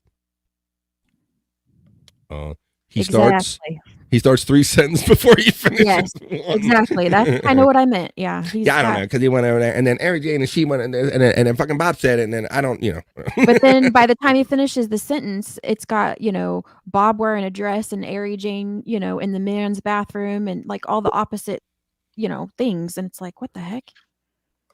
Where he gets himself in trouble sometimes too is he says the same thing, but he'll say it 10 different times. Oh my God. And just 10 different ways almost. The night show that he did where he was proclaiming that I'm leaving the Shirley Network. He like literally repeated the same mantra like 3 different times. Yeah. He like the whole storyline, like I quit. It wasn't this. It was. He just repeated, I'm going to give them the money. And then, and he got, cause I quit the show. Yeah. That's just whatever. Yep. We don't like the mashed potato story. Oh my gosh. I heard that, I don't know, 4 or 5 times in that show. I just, what the heck? Do you remember the mashed potato story, Scott? What was he trying to tell us? There's some, I think he met a couple of the fans. I don't remember who it was he met. But then one of them was wanting to ride home or something from a bar, and he was extremely wasted. And I guess he stood up and he fell, and all the things come out of his pockets. But he related it to mashed potatoes and just kept saying mashed potatoes over and over and over and over and over and over. Okay. I don't know. And by the time he tells the story that many times, though, details start to change or get mixed up because he's I don't know. He's just mixed it all up. It's just, I don't know. Yeah. And don't tell him anything you don't want him to put on air, just so everybody knows. That's one to grow on from Stormy. That's the more you know thing. Yeah, I think he's got one of those brains that just changes details, quickly and swiftly. He has ADHD. I mean, probably severely. Seems like he believes what he believes in what he says. Sometimes he believes what he reads in comments too. He does. That's true. He'll just run with it to definitely be the let truth. things. Well, then I heard him also making that excuse that, well, I got these comedians on, and I got to explain to them why they're all so shitty to me in my chat, and they're saying like horrendous things, like he feels like he has to justify himself or justify the chat every time he has a guest on, and they're don't read the chat, don't pay attention to the chat. When we was in West Virginia, one of the things he said to me was, he asked me to keep talking good about him in the comments, please. Yes, he asked me too. And he was serious about it. It wasn't that a joke. one day I tricked him with that picture of that lady. That's why he was like, oh my gosh, I can't believe she did that. And that's the first time I ever tried to trick him or anything. Well, it's funny because I was laughing the other day because between names in my head, Shuley was talking about how Ray sent him all these clips of his comedy, and I think he sent them to in our private messages. And I told you, Stormy, I think that's what he wants us to do. He wants us to kind of watch them and critique them, but I don't know if he really wants that. Well, when he sent them the first time, I didn't know what he meant. It's just another communication thing, I guess, because it was like, what did he say? They just showed up. Something or trash them, and I'm like, what the fuck are you talking about? Yeah, he's done this multiple times. Me too now. So yeah. So he's the underground comedian. He tries to get in your DMs and give you clips of his stand up and see if he likes them. And apparently he did that to Shuley too. And Shuley's like, I don't know. What do you want me to do? Did you want me to watch him and critique him or whatever? And I'm like, yeah, I think based on what I knew from you, that's exactly what he wants people to do. Yeah, that's what he wants. Or if he didn't, he could just say retweet these or something. Yeah, no explanation. Yeah, he just sends them to you. Yeah, like, share, subscribe. No clue. Yeah. So that's our boy Ray. He's nice enough, but he's just a little misled. We wish him well. We don't wish him any ill will. Ray is a unicorn and should be housed at the Smithsonian. Mm-hmm. You love protecting your little unicorn there, Terry. You're You're the biggest Ray defender next to Scott over here. When Ray gets It is. befuddled, it is just so funny. Yeah, it is. And Pulper said that the chat is like the show, it upholds the show. Like, I agree. Like The chat in is what Ray's makes show it is interesting. fire. So many people with so many good jokes, and that's the main draw, right? And that's the whole: are we laughing with him? Are we making jokes with him? Or you're making jokes at his expense? Which is fine. That's what we do on here. That's what we come on these shows to do. But I think you're delusional if you think your show is doing well because you are the funny guy, when it's really kind of the interaction of the chat, and it's you kind of accepting kind of how they see you and all. And it seems like he tries too hard to dictate what people think about him, and you're just not going to do that. No. You're not going to do that. So funny, of course. Agreed, Terry Nee and Pulver 80. Chris Mack says his brain works faster than his mouth, and his memory has got to suck, be it from the booze, the head injury, or the medication. So he's probably confused as hell a good 75% of the time at a minimum. Okay, there you go. See, and that's what I think people love. They love analyzing him. And there is that whole kind of like Maury Jerry Springer thing to where, we watch him because it makes us feel more normal or more adjusted. Yeah. It's easy to get overwhelmed and like misread or speak, the wrong words or something, because he's the only one that I know of that's working a StreamYard, and he's reading all these comments and he's trying to pay attention to who's on his show and the conversation that they're having or whatever. But he literally like brain farts nonstop. Yeah. I hate to admit this, help but it, I think part of the reason I like him is because I kind of relate to him. I I probably know. shouldn't admit, but That's not a bad thing. That's very honest of you, Scott. And I don't think that's so far off, because I think that the people that are kind of protective of him, I think they relate to him too. I think that's a lot what this chat and what you're fans of or not. When they see people calling, I'll be right back. Okay, when you see people on the screen, you have either empathy for them or you have anger toward them. But you see the people like, oh, I relate to this guy. I relate more to Bobby Fran or more than Scott. So there is that. I think people do watch with that kind of stuff in mind. Definitely. I just seen Stormy's whatever. I just noticed it too. Hey, Dejois. I see you checking in. Stormy's avatar is Scott on the sleep stream. Good evening. Welcome to the sleep stream. Yeah. Yeah, might you think that's a picture of the Undertaker? No, that is not, or Rob Zombie or something. That is Scott waking up in the middle of the night on the sleep stream. He was given a nickname. Andrew. On last week's BF Live, he was given the nickname of the Underwear Taker. That's right. The Underwear Taker. The school just called me. I have to go and pick up a kid, guys. Oh boy. Well, no. I hope it's nothing too bad, but I want to thank you for joining us, Stormy. I appreciate it as always. Have a great Monday. You too. I'll try. Hope you didn't. Cheers to you, Storm. Yeah, I'll try. I think she's about to start spewing any minute. Who knows? All right, go ahead and get it. We know that's important. Thanks for joining us, Stormy. Take care. Be safe. Have a great day. Thank you, Stormy, for joining us. The old call from school. Yeah. But that was something. I got a brown paper bag. I got a brown paper bag just left at my door. I wonder if I should open it. No, at least you didn't. It's not on fire, and you didn't stomp on it. Just come on. What you got? Wait a second. What is that? I got an idea what it is. Yeah. A stapled shut. The receipt fell out. Oh shit! It was a bomb. Are you kidding me? Look at this guy. That's my favorite thing. Oh, got man. weed? They got weed maps dropping shit off. Look at this shit. God damn. That door got dashed. The sticker's bent on it, but it's garlic banana. Ooh, that's an interesting flavor. Banana. All right. Well, there you go. Chris Mack saying afternoon to day trois. KB is saying Ms. Day trois. Day trois saying K and Chris with the love. My lost interest checking with Chris Mack. The element spot is running. Day trois says Stormy looks dreamy today. Well, you just saw her just in time.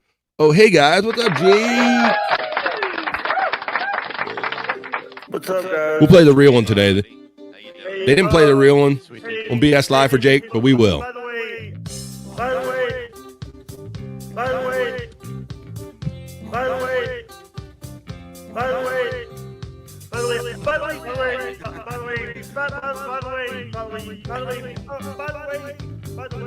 shut up, Mike. By the way. There you go. We're going, by the way. With Jake. How you doing, buddy? Jake wants to come on. What do you think, guys? What do you think I should do? Oh, I'm always open to Jake. You know what I think. Let's let Scott Sung on for a bit. Come on. Okay.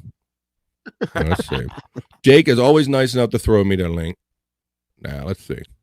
Here we go. So I'll throw Jake a link. That's how I got to meet Kate Meany last week. Yep. You never know. I know he's got. Go ahead, Biv. No, you can go ahead. You said you.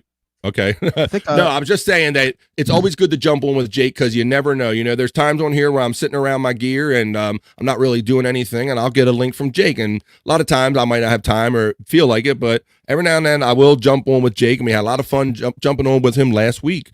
And I got to meet Kate. Go ahead, Scott. You got to follow up on that? I see you, Jake. I forgot what I was saying. Okay, I hate when that happens. I hate when you have a good thought and it's all right. It'll come back to you when we start talking again. There's something about Jake. About your son. He's your son. It's funny. Oh, I know what it was. You know, I know what it was. okay. I didn't. Oh, sorry. Now I interrupted you. Go ahead. No, I'm just saying it's funny though because that's like a bit now. It's like, you know, Who can forget the most? Scott will always be like, I forgot what I was gonna say. Like I don't know how many times. Well, it's tough because your head's going in so many different directions. We're talking about so many things, and Jake, I'm waiting for an appropriate time in the conversation to bring you in, bro. I got you. I'm segue. Just call it segue. I see you. I see your beautiful head. We're gonna bring you in any second. I see you. Just Now, finishing up this little thought right here, brother. Let's see if Scott forgot again. Did you forget again? Almost, but I got it. Okay. I know Jake was feuding with Stuttering John, but I wasn't sure why. So maybe that's probably what he's going to come on here and tell us. Well, why don't we talk about it a little bit? We'll get the story straight a little bit, and we'll visit with our friend. Let's bring him in. Let's say hello to Jake Husdon. Good morning. Good morning. Good morning. Morning, Jake. What's up, buddy? I just want to say, number one, you might want to thank Shuley for that $10 I sent you, Bobby, friend, because he paid me for coming on there. But Thanks, Shuley. I just want to tell you last week was a little, and by the way, I did say FRD, FRS, FKB, and FSJ. What's that spell? I would just say FTW. Fuck the world. There you go. By the way, the reason why I said fuck Kevin Brennan is Chandler didn't do shit to you. Chandler didn't do shit. He will not be there for you, Jake. I'm sorry. Chandler will not be there for you. Sorry. That's the only Jake I didn't hear over the weekend.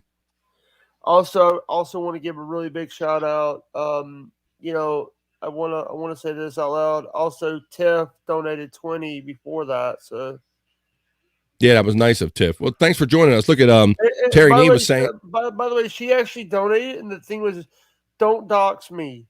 I didn't dox her. I say I know who it is. It's Tiff.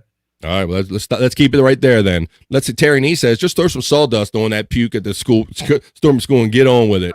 Hey, y'all remember that? Like, I didn't really always know what it was right away when I was younger, but I knew when somebody threw up that the janitor was going to come in with the magic bucket of dust, and he was going to put it on the puke, and it was going to go away, and everything was good. Or a bag of a bag. Throw a bag. Then we have a bag of something and look like sawdust. Yeah. And then you get a little older and you're like, that's sawdust. But that was always something when you always knew something shit went down when you saw the guy coming with the sawdust. Hey, you find out who your friends are. Mm-hmm. When you throw up? We find out who your friends are. I'm going to say this. Hat Rod, the great demon said this. I will say this once at Stuttering John Melendez and at Muttering Jay. I have laid off you guys because pile on. But you continue to go after at Hudson Jake, I'm going to bring down the house on you. This is your one warning. Leave Jake alone. Yeah, I seen Hack Rod had your back in the chat, in Twitter over the weekend, but I can't really say I saw the beginning of it, but I got a little bit of the story on the Morning BS show, and it has to do with stuttering and muttering, right? Yeah, and also I want to read something from Little Lemmy. Little Lemmy actually wrote something really nice. I'm trying to find it. Just don't dox her. Little Lemmy is nothing private. No, this is stuff. This was stuff that she wrote on Twitter. Okay. But I'm trying to find it because I'm having to go back into my. All right, here it is.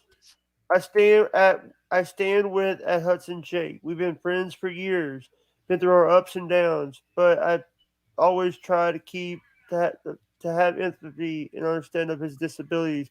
For you to pick on someone like Jake is a fly in the face of what you claim to represent. I have 12 of these same conversations with Jake because he's bipolar and among other things. But unlike at Stuttering John Melendez, I have real empathy for someone I call a friend.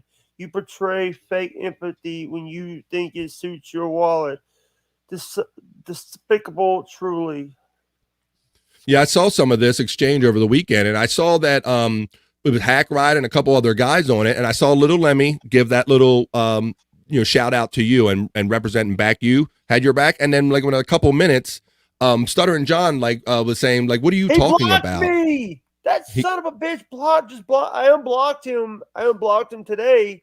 And the guy fucking blocks me. Go fuck yourself, Stuttering John. We're done. Well, and that's another thing. Oh, by the way, Stuttering John, if you think that you're gonna ask me to take your videos down, I own the videos. It's my channel. I don't have to take them down for anything. Send false copyrights. I told Howard Stern he's got to remove any mention of me out of everything from his past. Same goes for you, Jake. Same goes for you. But yeah, I just have one thing to say to Stuttering John.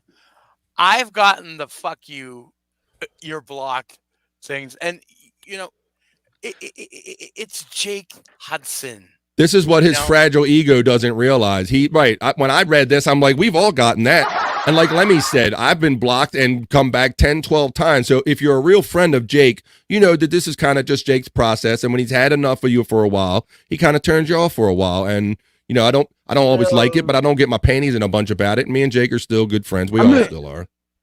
And here's the thing. It's like, I remember when Stuttering John was on Jake's and stuff. Remember when Stuttering John told Jake, you don't never have to tell me you're sorry. If you have an outburst, don't ever tell me you're sorry. Yeah, exactly. Also, and now he's going the thing is, here's the thing.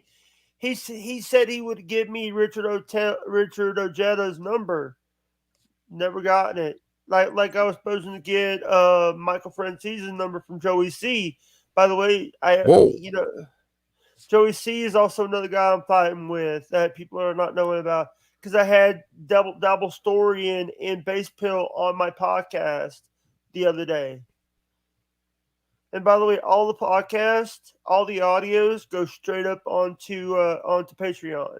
Yep, you can check out Jake Husdon on Patreon. Bone Loads, that's our West Coast correspondent and good friend on Sports Heads. He said, send Jake the link. I already did it, bro, as you can see. And I just want to say one more time, condolences to you and your family on the loss of your grandfather. We'll see Bone Loads this Friday on Sports Heads.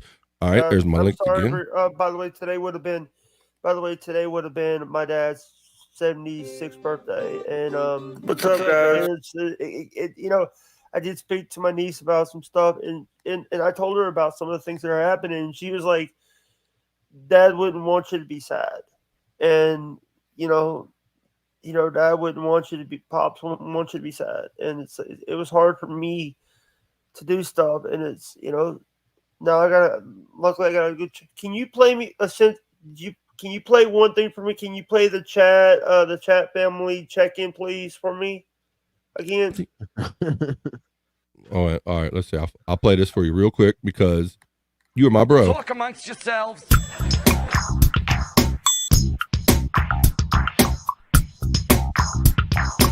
Talk amongst yourselves. Jake likes my little theme song there, brother. That's cool. I'm glad you joined us today, buddy, and cleared the air a little bit about that shit with Stuttering John. Hey, can I stay on because sure. I'll take Stormy's place. I'll take Stormy. There you go. We got rid of the brother and the sister, and we got the brother. There we go. Yeah. But here's the thing. I hope. By the way, garlic and bananas. Really, Dad? By the way, you had to get garlic and bananas. All right, let your dad get his by the way in. You did an excellent job, I thought, on Ari Jane's show. They're producing it. Thank you, Jake. Was that the Ari Jane and daughter show? Yeah. Yep. I looked in on that a little bit because I was out. Talk about a little bit of that. How'd that go? You made it a lot more interesting, I have to say. It went good, but the thing was that, it was like, it was the first time I was meeting her daughter, and I was like super nervous. Should I? And I was wearing by the way, I was wearing a Sports Head shirt on that show. Thank you. It's funny, Jake, because you podcast, you meet all these big guys. You podcast with Bob Levy, some of the biggest podcasters, but yet there's still something about a new person or a girl, right, that kind of throws you off a little bit. I'm not saying it's just you. Because we don't know we have those boundaries that we don't want to cross. That's right. You're right, brother. You're right. And what's up, Crumb? By the way, I made a little. If you watch the show, I mentioned that she had that Aria had a OnlyFans. And oh shit! Did you get the free sign up? Did you? Oh no, Harry, shut that shit down.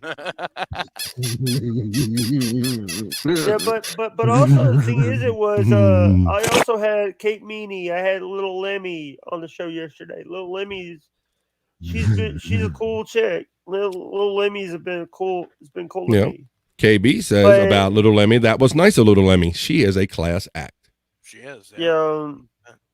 Look at this, guys. Look at this, guys. I can block you, KB. Don't brag. Don't brag, KB. Yeah, that's another thing you don't want to do, unless you want to be in the club. J2 John, Detroit, and KB have never got blocked. Never got the Pucky your block. Pucky your block. Yeah, like Stuttering John, I never done shit to Jake one week, and I got blocked the fuck out of nowhere. I'm just like, what the fuck? What I even do to Jake? I didn't piss in Jake's cornflakes. I got straight up blocked. But now, did you hear that Thursday they're going to do Wendy's show? Wendy's going to have a show on the network. That sounds like it might have some legs. That could happen. Wendy was a lot of fun on the Uncle Rico last night. She came in and was delivering lines unprompted. And we've watched Wendy. She can put on a little show and kind of hold a crowd. So I can definitely see that kind of happening. Here's the thing is, like, everybody doesn't Here's the deal. By the way, happy 23rd episode. I hope we got 27 more episodes until you hit your big 50 episode. Well, big 50. Thanks, Jake. Thanks for Canton, and thanks for always supporting me, bro. And thanks for the super chat. Love you, gave me today. I appreciate it. I just want to say I gotta thank Hackride for buying Wendy a laptop. That was nice. It's on the way. Yeah, it should be on the way. Hey, Hackride was fun. We had a lot of fun with him on Replayables last Friday. Yeah. I just also want to say that he's got that filter now that looks exactly like the fucking. That was the first. I had never seen that. Good. What do you want to say, Jake? I just also want to, you find out who your friends are when a D-list actor, the only thing he's good for is drinking beer and saying "skull." Skull, Jake. I gave you $50 super chat. You're gonna hear about it forever for the rest of your life. No, you gave him. But here's the thing, but guess what? Stuttering John Melendez is a. But the thing is, what I'm gonna be doing. By the way, Double Story is trying to get me Michael Francis to come on my show. That's cool. I know you work in the angles. You'll have him on there. Stormy says, someone tell Joey C that. LOL. It says Joey C says I enable Jake. Jake, by one comment I made, that was clearly a joke. Yeah, Stormy was telling me about that. What was Stormy saying? Jake was. Excuse me. What was Joey C saying about my Stormy? Daughter, Joey C? There you go. Whoa, Scott. I'm sorry. Whoa, hey, bro. Whoa, I didn't know she was your daughter. Hands up, bro. Whoa, sorry. Hey, look behind me. Whoa, hey. Whoa. Let's see. Psychosocial is checking in. Social, by the way, Psychosocial's got a lot of links from me lately because I've been sending her links to come on the show. Yeah, I know you go out on air and you send, I used to think I was special, but apparently you send these links to everybody. So, now it's always special getting a Jake link. But here's the thing. It's like, Kate Meany is actually a friend of mine now. Everybody say, Kate Meany's just using you, Jay, but Kate Meany's a friend. Well, we had, unnecessary echo. We talked about that a little bit when we did the little drop-in show with you, and I have a hard time with anybody that thinks that somebody is using somebody more in this universe. We all kind of help each other out, and we all kind of do each other's shows and get off on rubbing each other. It's not nobody's using anybody. And if anybody is using anyone, we're all kind of doing it equally, Jake. So fuck all that. I would agree with here's the thing. It's like Spoon Snake. Welcome to Kroger. Was that Chad Kroger's? Good. What we got, Jake? I just derailed your train of thought, didn't I? You know, I also want to say that I've donated more. Like, by the way, replayables Wednesday night. By the way, I'm a member now of the Shuli Network. You're a member. I know. That's cool. I heard you talking about you didn't have your membership, and Shuli said the right thing. You know, whether you have a membership or not, you're always a member of the Shuli Show family. You know that's what's up. Yeah, and also I got on to Joe because he had, instead of Shuli Network, he had Jim Florentine's Twitter. Oops. Let's see. Crumbs saying hi. We got somebody. Spoon Snake said, "Sorry, wrong chat. Sorry." That's all right. You're welcome here anyway. Yeah. I also want to say, I really don't care what people think about me. But Stuttering John, garlic and bananas. Your dad's choking on garlic and banana right now. By the way, I did make a video today, and I did say, you know, you'll find out who your friends are when some Nimrod wants to act like a jackass and try to like be, you know what, fuck you, Muttering Jay, you no name, you no face little fuck. So this was all just John's reaction to you doing like your typical block thing where you decide that if you had enough of John or whoever it is, you go out and block them. You didn't really say nothing to him. You just kind of quietly blocked them, and he noticed. Here's the thing, and then you know, and also Joey C, and then Joey C's acting like a dipshit, but I'm not like I emailed Christina to take the video down to my dad. She obliged. I want nothing to do with. And by the way, Stuttering John, if you ask me to take the video down, guess what? Fair use, bitch. Fair use, bitch. That's right. That's the legal term for it. Fair use, bitch. Everybody knows the Fair Use Bitch Act. And by the way, if you try to sue me, I'll just call my boy Vincent Bessie to try to battle you. You some dumb son of a bitch. 833 lose Vince. LoseVince.com. If you need an attorney to help you, 833 Pine Benz. Sue Stuttering John. 833 PineBenz.com. FineBenz.com. Yeah, boy. Terry Nee. Is this true, Jake? No. Terry Nee. OJ had Jake block me. I think I still. I don't, you're unblocked, Terry. You're unblocked. You're unblocked. You See, there's winners here on BF Live. You're unblocked. That's right. You get an unblock. You get an unblock. Sorry, I'm a little. Got to rub it in, KB. Just got to rub it in. No block gang. I was part of that club for a minute, KB. And the day he blocked me, I wasn't even doing shit to him. He just got mad at the world. He was pissed off. Everybody's like, fuck BF. Fuck everybody. You're going. I'm like, damn, Jake. Yeah, well, you were guilty by association, BF. I guess I was. I hate to draw attention to myself, but I've not ever been blocked by Jake either. Oh, real funny. Really fun. I'll block you right now so you don't have that. I knew he was going to do that. I knew as soon as I said that, he'd do that. See, that's the whole thing. When you point, he's like, oh, yeah, I did forget to block your funky ass, didn't I? You got to watch that. Yeah. So be nice with the blocking, Jake, okay? Sorry.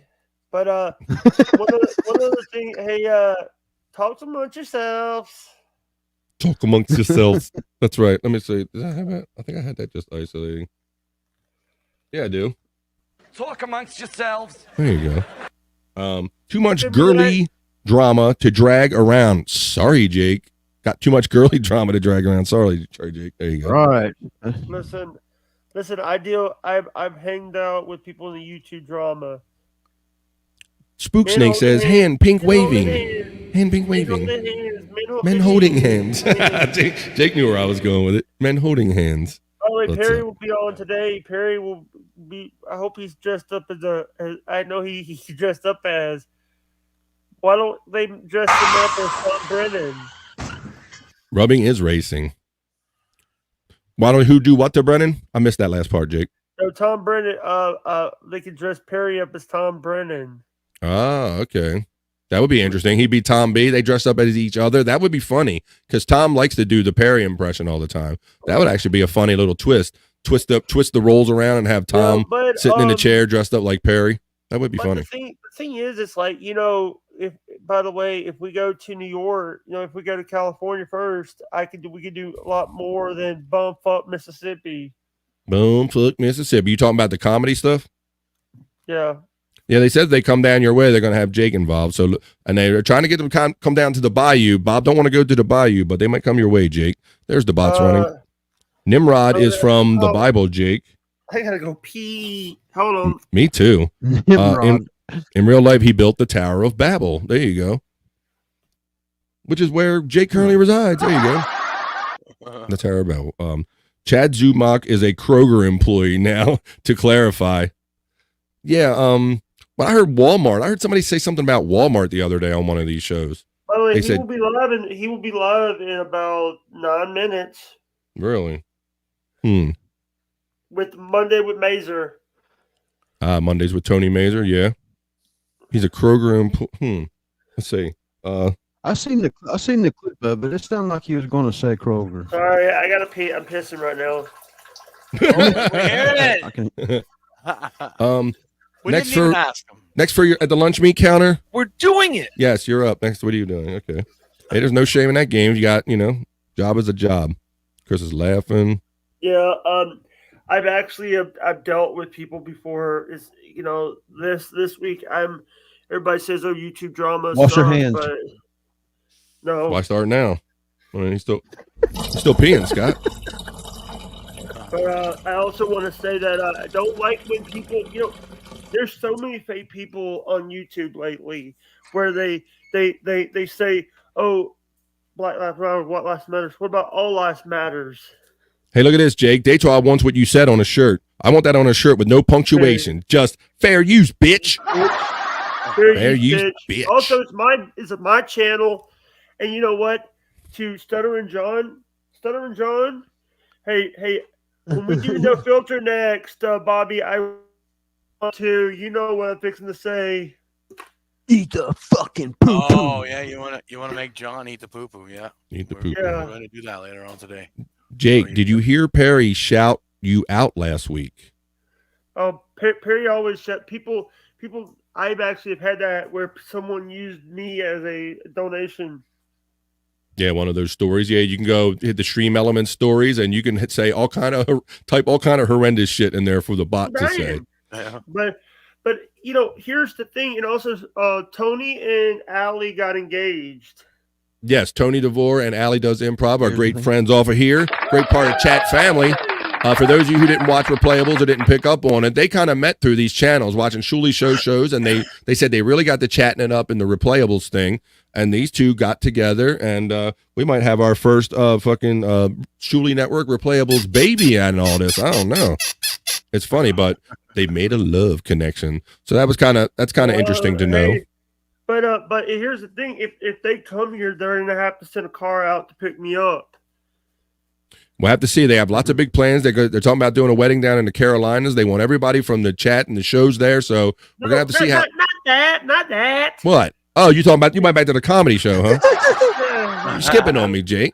Talking about weddings. I'm talking comedy shows. Come on, man. It's like a social shout now. Bone loads. All right.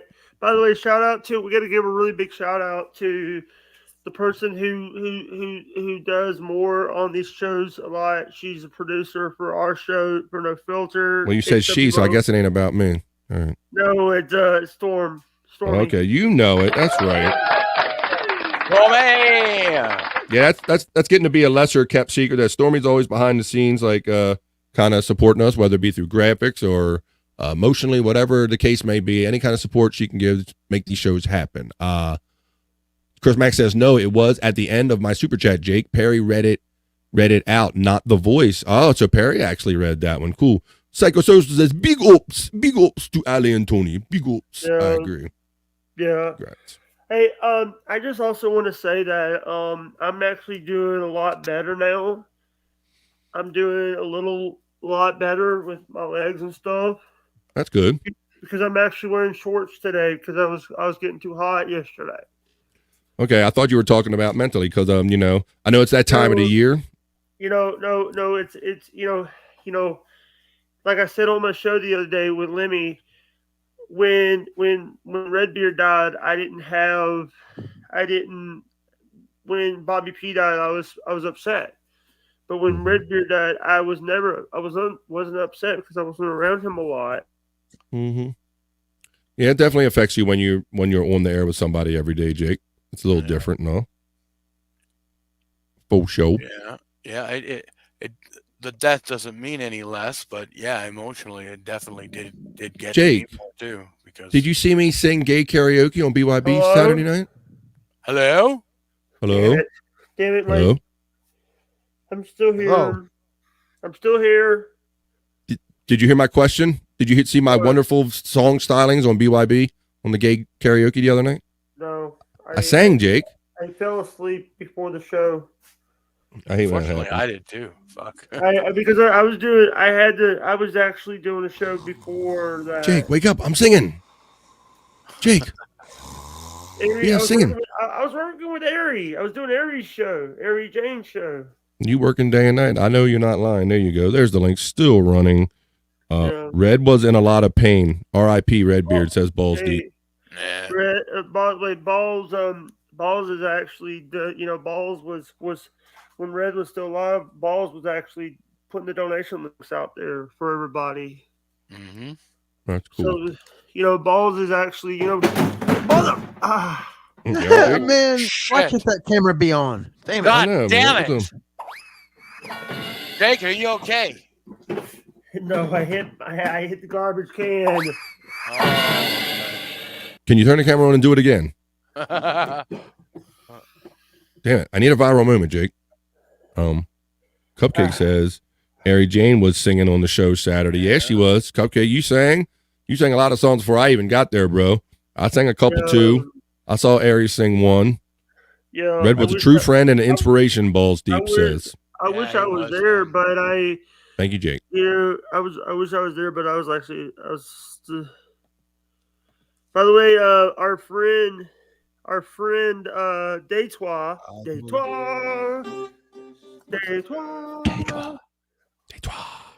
says, I stand with Hat Rod and Jake. Go fuck yourself, Stuttering John. You are a slobbering, narcissistic skin tag of a human. Skin tag of a human. I like that. That's good. Giving skin tags a bad name. It's I also want to say to people who don't understand, I have a life outside of YouTube. I have a life outside of this. I have a life outside of this shit, and I don't need this shit. And you know what, Stutter? You've not been relevant since 1999. I'm as famous as MC Hammer. No, you're Stutter, you piece of shit. I don't have that one, Jake. That's you. You got that one. All right. You got the. By the way, you fucking mark. You didn't send me that. You fucking mark. There you go. Yo, JC, I literally just hit post. Yeah, Jake's on top of everything. I think he heard that click. He heard it click. Yeah. He heard it hit. Mag is laughing. By the way, here's James Mark. If you can't see the problem, trying to this is from James Marks, by the way. He just hit click too. If you can't see where the problem trying to bully and manipulate someone who is clearly mentally challenged, I would then question both you in moral depth. I dare to you say, don't see it again. Double fucking dog dare you. I'm sick of hearing it. Ooh, there you go. So that's what you got to realize, Jake. When you got people coming at you like Stuttering John, look at all these people you got to have your back, bro. And people really know that him for the piece of shit he is when he opens his mouth about shit like that. Yeah. And also, I have a life outside of this. I don't need this shit. That's right, Stuttering John. The fuck. All right. Hey, Jake. So you coming back on camera, bro, or what? What are you doing? I would rather not be because I'm not like right now. I don't want to like. I have some people at the house. I don't want them on camera. Okay, understood. Well, how about we do? I think I was getting ready to start a little bit of internet shite. So why don't I played the thing and then I had you on. Let's run a little clip here and we can talk about what. If I share the right thing, then we'll talk about. I'm here. Okay, no problem. There he is. Oh, there you go. He's back, everybody. He's back. Look at this. By the way, since it's not, I know this is not sports hands, but did you see that Kirk Cousins is hurt? Oh yeah, Kirk Cousins, the quarterback of the Minnesota Vikings. It's said that he likely has an Achilles tear and he will be out for the rest of the season. They're going to confirm it with an MRI today. Good sports news there, Jake. Hey, check this out. I like this guy. Let me turn the sound on. It says, who let the bass player off his leash? Look at my dude. What dude is out in the street? Where's the fucking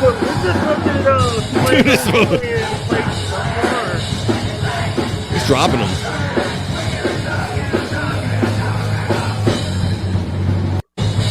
One more time. But yes, like out the door.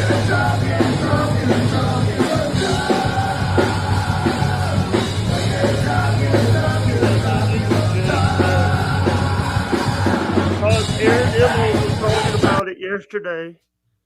Was talking about this yesterday? No, I was talking about Kirk Cousins.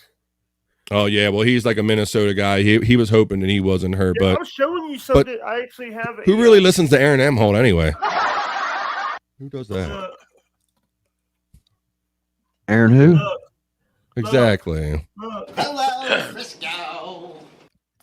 I'll scratch your eyes out. We're a I didn't know boxing you was match. a, Okay, buddy. I didn't know you was a Viking fan, Jake. I figured you'd be more of a Saints fan. Mm-hmm. So are you a Vikings fan because you're an Aaron fan as well? Is that what's up? No, that was actually I got that from I had that several years ago, and we'll keep knocking over this damn garbage can. Well, at least we'll see it this time. But but I also want to bring up that that's what I've like said. You find out who your friends are when someone attacks you, and you don't see how many people love you and care about you. I see that. Yep, that's good.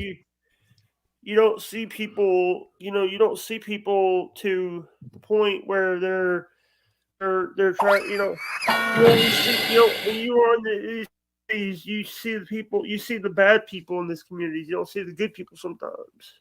Right. So So you got to remember that when shit's piling on and you want to block people, you got to be like, nah, I could chill on that. I got lots of friends that love me too. All right. Well, sorry if I'm like turning my camera off. I'm just like not wanting to.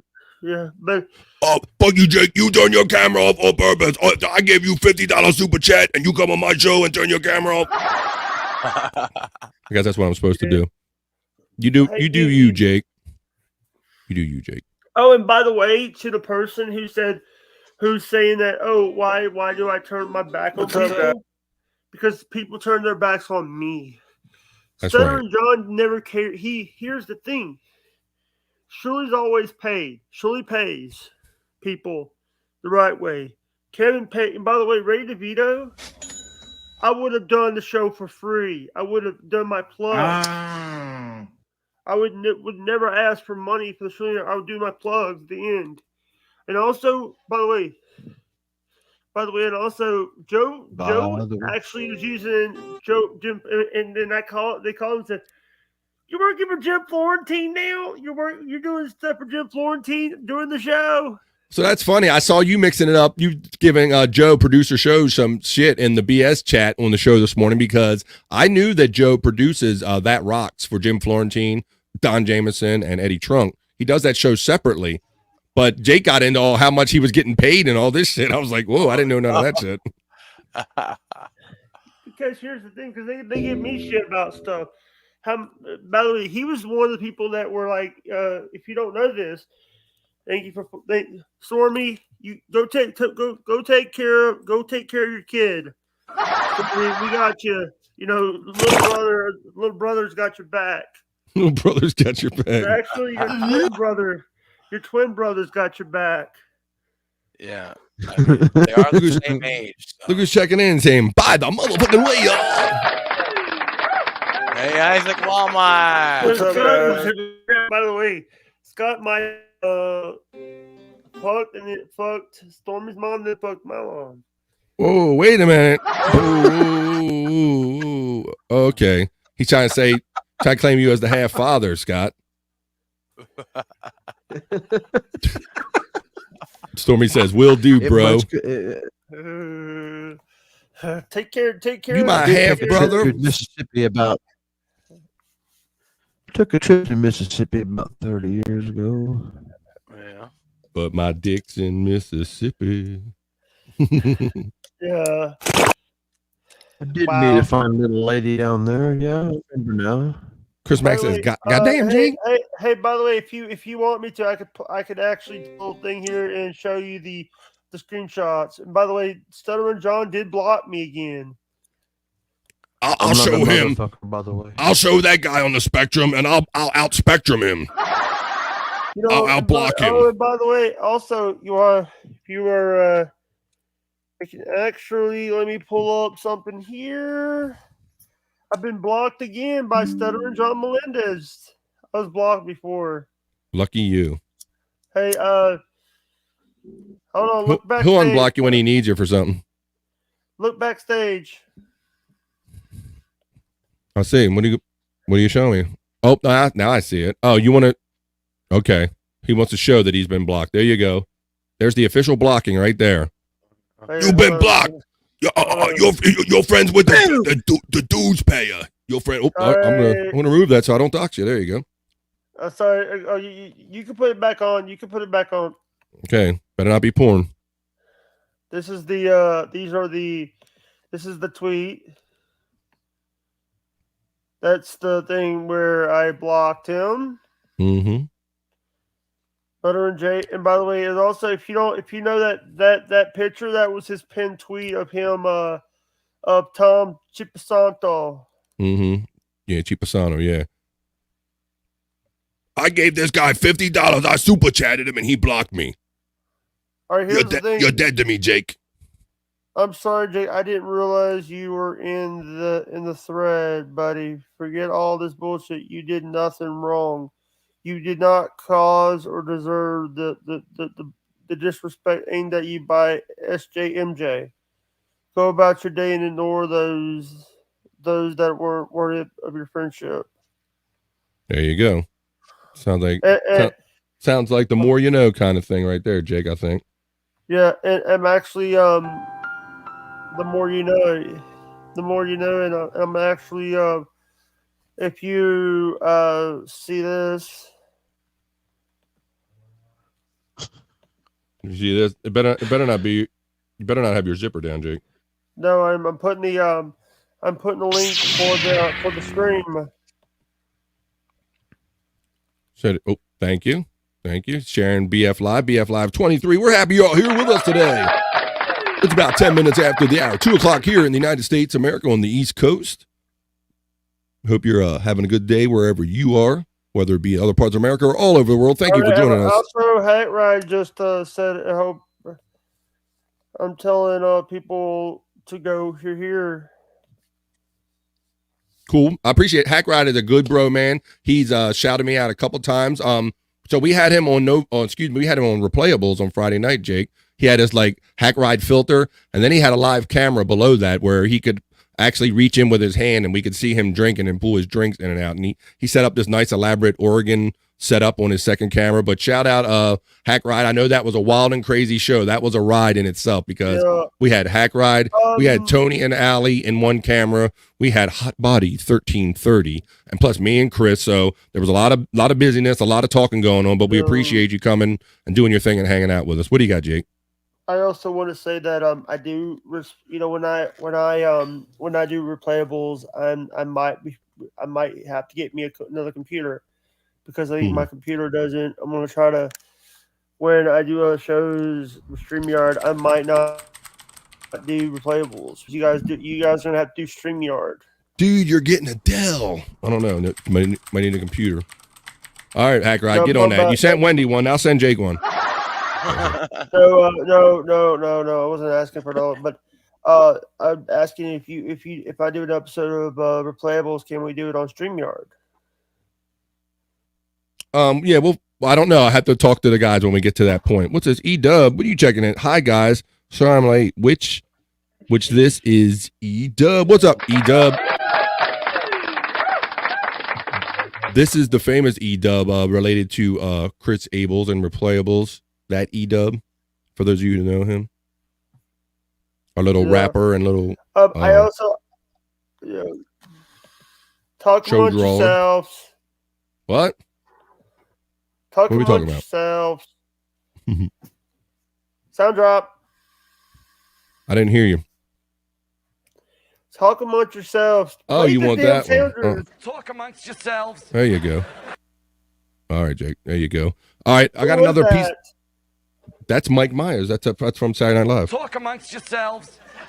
That's legit right there. Can you send me that link? Can you send me that? After the show, we'll talk, Jake. We'll have coffee and we'll talk, okay? Talk amongst yourselves. We'll talk about it. All right, here we go. Let me show you the different piece of internet shite since it's the day before Halloween. I got a little piece of internet shite where this guy has some interesting Halloween costumes. I thought I'd share them with you. Check this out. He's starts out, he's a gas pump and he's a couple other things. Halloween costumes were a working gas pump, a credit card reader, and a 12-foot tall CVS receipt whose coupon's actually scanned. Follow me to see my costume this year. I'll play it one more time. My last 3 Halloween costumes were a working gas pump, a credit that's card beer, reader, not gas. I hope so. and a 12-foot tall CVS receipt whose coupon's actually scanned. Follow me to see my costume this year. My last... There you go. So that's what... I love that.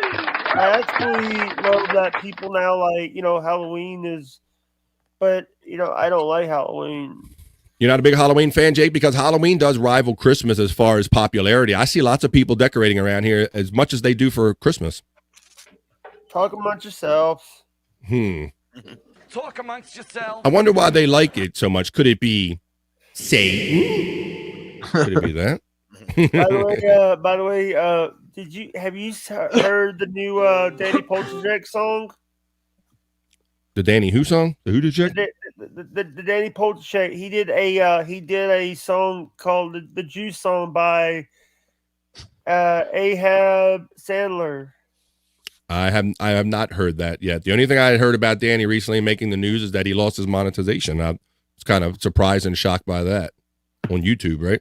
Yeah. By the way, look at this. Look at that. Oh, you guys can't hear this. Ready? You gonna fart? No.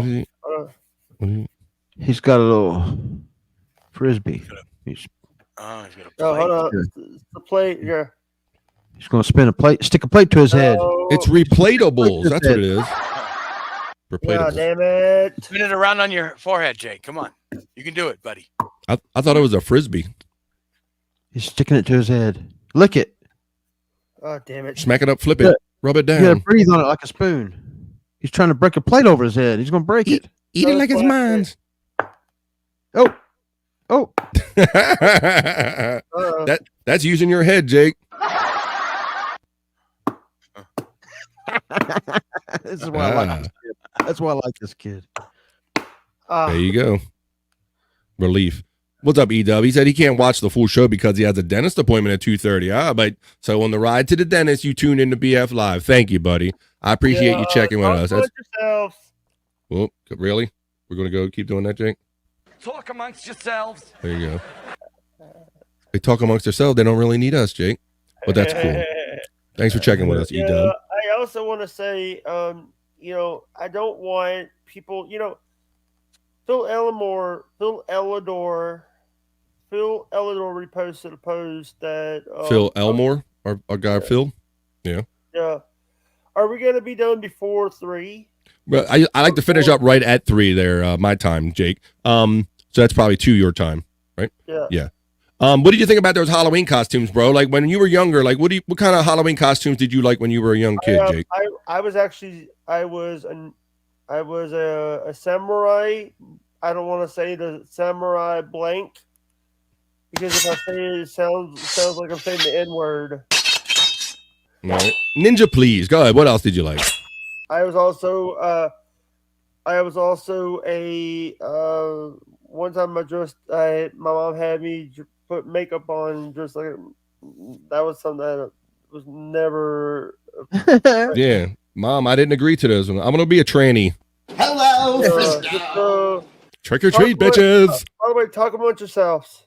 Trick or treat, bitches. Talk amongst yourselves.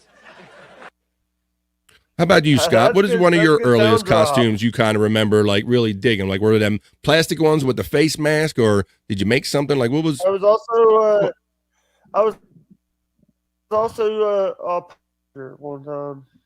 A police officer?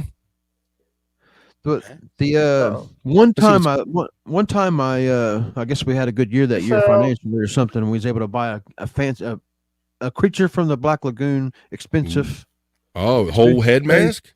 Yeah, the whole head thing. And then I won the. Someone's doing well. Talk Yeah. amongst yourselves. That was just 1 year. And then Yeah. the year after that, Talk I was amongst Charlie yourselves. Chaplin.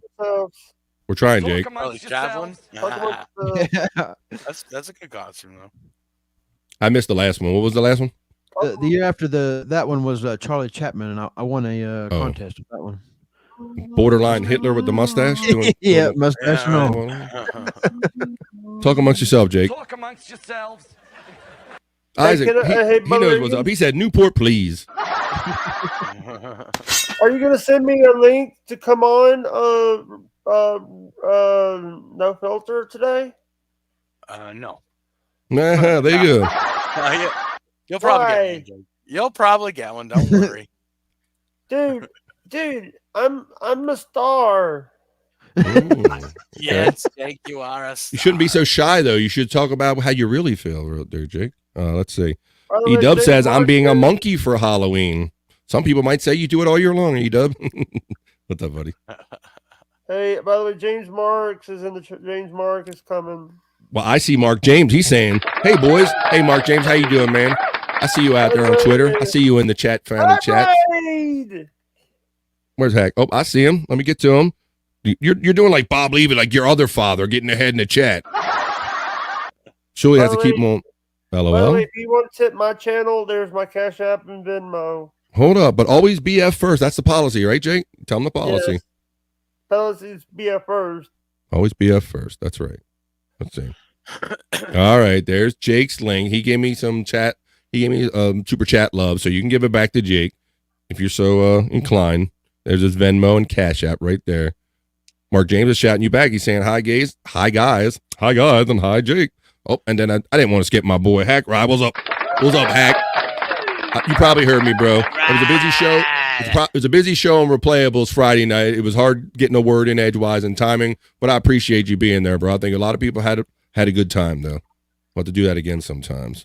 Hey, by the way, hey, Bobby, can I have my own show on No Filters Network? I thought you were going to ask me.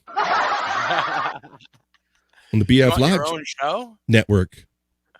Oh, we'll have to talk about that. Jake. Thanks, Mark. Good to see you, buddy. Happy Monday, man. Just doing the Monday thing. We're going to negate our case of the Mondays and have fun gathering here with the chat family. Replayables was awesome. I had a great time. Thanks, Hack, man. By the way, if anybody that misses the first part of this, first part of when I was on here, go back and watch because I cut a promo against Mr. Stuttering Jonathan Melendez. Got it, buddy. And Yeah, also, you out there know, setting the record straight. and I just want to say this: I never said anything wrong. I got so pissed off Right. with him, like bringing up like, oh, Double Storian is bad, Base Bill is bad. You know what? You know what is you're listening to a Dewa. So that's the whole. That must be the whole line. Is that he saw you have Dabble Storian on. He got his panties in a bunch and felt a certain way about it. And when he tried to come at you on Twitter about it, you already had him blocked. Yeah, and also here's the thing: Joey C said, "Oh, he said Thursday. He's like, oh, I'm gonna call Bob Levy. I'm gonna call your dad and tell him what you're doing, Jake." I was like, I texted him before. I texted him before and told him about it, what was happening, and Joey's, and he didn't care.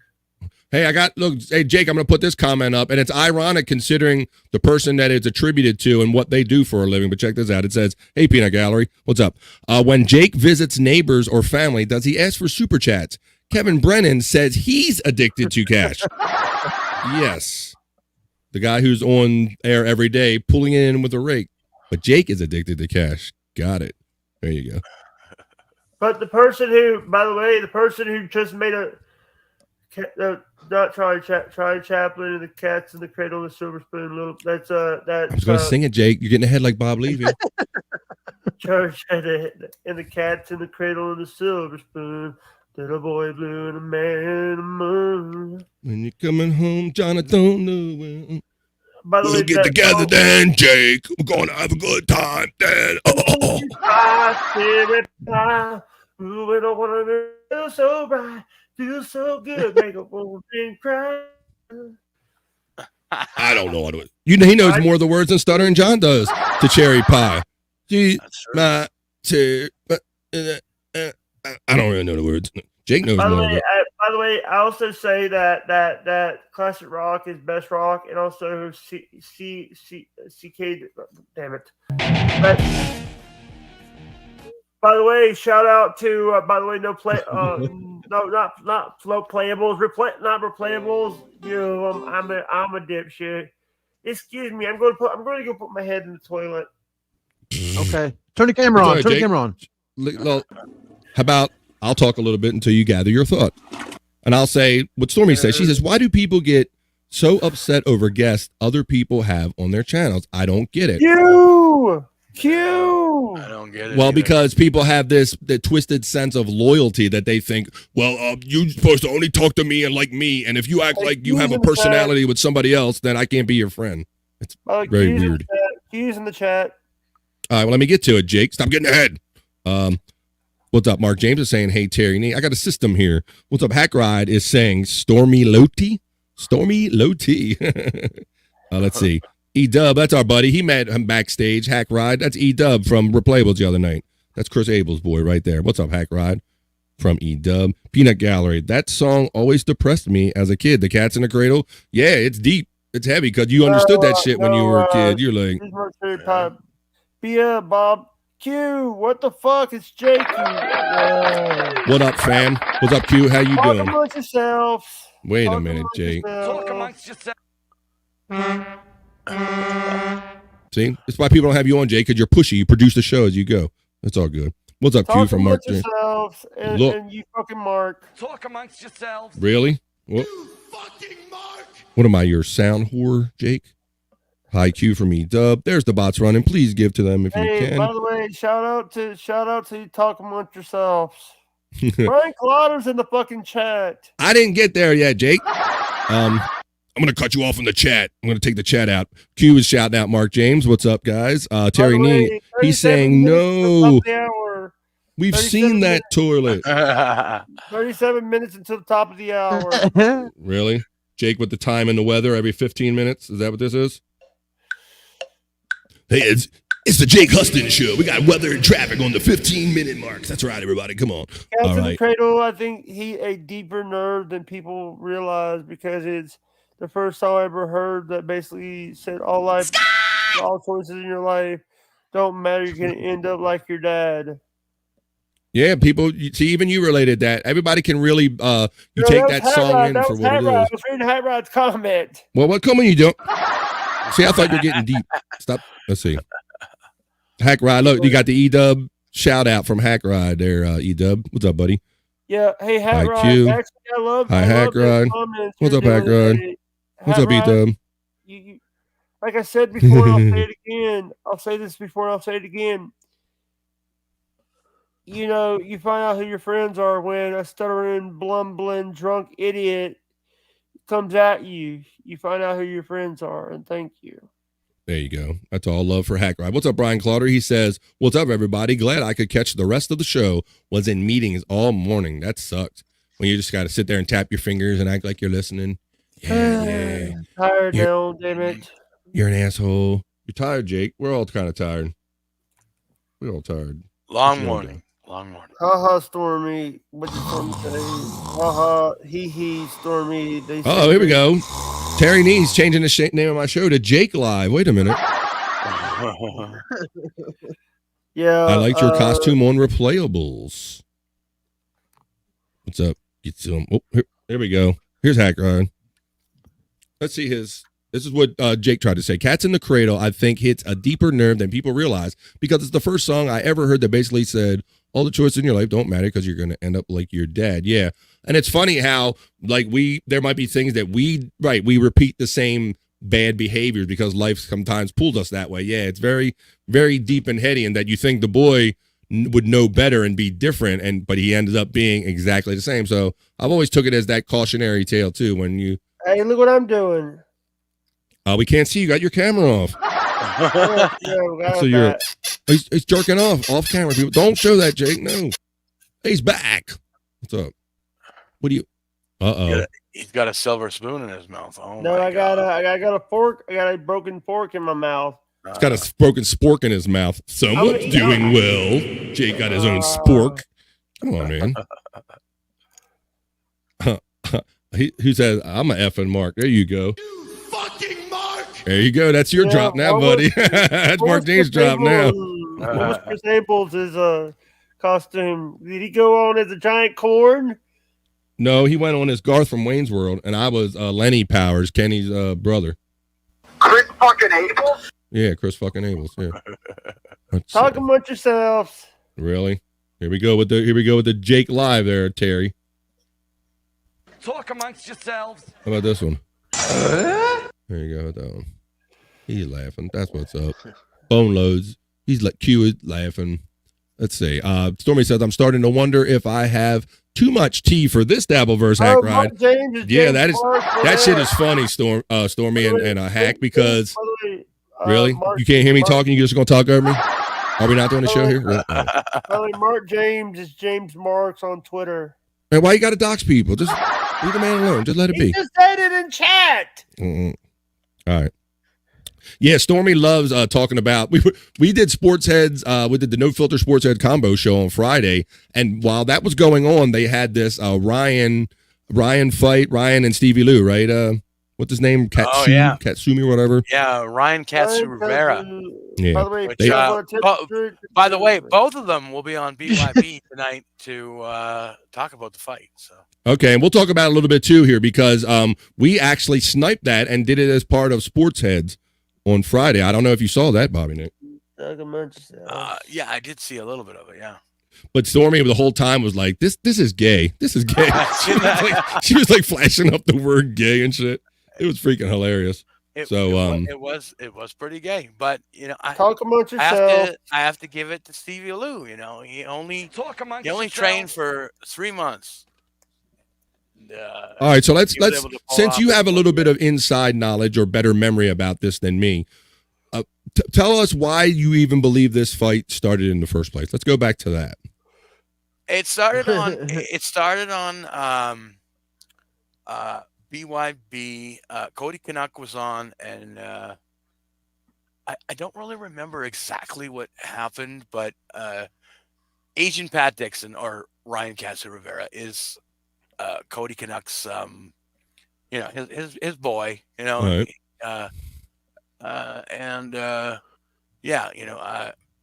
Something was said about Stevie Lou was talking shit. Stevie Lou was talking right, and wasn't he? I thought this had something to do with what we're saying. It had something to do with the Gino and the Pat fight and who was defending who. And it turned into two other guys that weren't even involved defending their side, kind of literally in a boxing match, right? More or less. Yeah, and I think then after that, it took to Twitter. Mm-hmm. Like things do, and then it turns into something totally different, right? Stevie Lou liked the tweet of Ryan's saying that something like I wanna fight Stevie Lou or something like that, and Stevie Lou liked it, and So that's you're kind of helping me make my point in that by the time we got to the fight, people kind of really forgot, like, why are we even having a fight? Or we're unclear on it. Like, there's a fight, but I don't really know why I should give a shit. So I kind of wanted to kind of take it back to what we thought this fight was about. But yeah, it's hard to remember all the details because so much shit happened over the months. But yeah, I mean, it's good to see that it's finally over and they're friends now. And well, it seemed like it definitely ended in that mutual respect that pugilists kind of give to each other when they go in and take each other's best shot. Like afterwards, I saw all the tweets where we're like, "Oh, it was good, bro," and I saw Ryan say, "I'm glad I didn't underestimate this dude." Because Steve, so we covered the fight and we tried to do it like a boxing match, and we had the first round, me and Scott and Andrew going for Ryan, and we had the second round going for Stevie Lou. And then the third round was kind of a wash. It could have almost went either way. I mean, Stevie Lou did kind of pick it up in the third round or whatever. I mean, both of those guys, there was a little holding on going on and some weak punches and all. But I can see where it's going to be a lot of discussion about it. I don't know how they ended up being a draw in the ring. You saw that, right, Bobby Nick? What's that all about? Two winners. I think that because bullshit? I think because it was an exhibition. Yeah. And there was no. I think there was that no might have clear been winner, why- right? Yeah, If you don't go to the cards or something. there was no judges or anything like that there. So, But I guess it served its purpose in that it was an event. It created content. It's going to create more content, as you had said, because what? Damn it, Jake. You were doing so good being patient. Come back in, bro. Let's see. You were doing a great job being patient and waiting for your turn, Jake, but I know that you don't like sitting around listening to other people talk. You can come back if you're ready. Peanut Gallery says, Stormy is right. If you care for your guest, you want them to enjoy the process and get all the coverage they can. Why are some people so controlling? Live and let live. Because, it's ego-driven. People want exclusives. People want loyalty. And in this universe where we all kind of rub and we rely on each other to do appearances, I don't see where anybody else thinks they have an exclusive right to anybody either, other than this foolish sense of loyalty that Stuttering John has and thinks that you shouldn't have anyone who's against him on your show. I mean, I just don't get that. That's not based on any reality. I don't. Yeah. I mean, look at this. I was never about that. In real life, especially. I never made people choose sides. I think that's so petty and so stupid, Yeah. And if you force that on enough people with enough force over a period of time, it'll get tired and people will make a choice. They will decide, and it might not be you. Exactly. That's the thing, I like this saying from Peanut Gallery, and eat what's on your plate and don't worry about my meal. Right. Like worry about what's in front of you. I like that. That's a good boiled down very nicely. Like, it's like kind of like don't count other people's money. Like don't worry about what everybody else is doing. But this is just so like ego driven and people wanting credit. Let's see. Hey, Stormy from Q. Balls Deep says so deep, put a butt to sleep. There you go. BK. Hey, pal. Heck, Ryan. I heard somebody say one time, the only time you should be worried about what's on someone else's plate is to see if they have enough.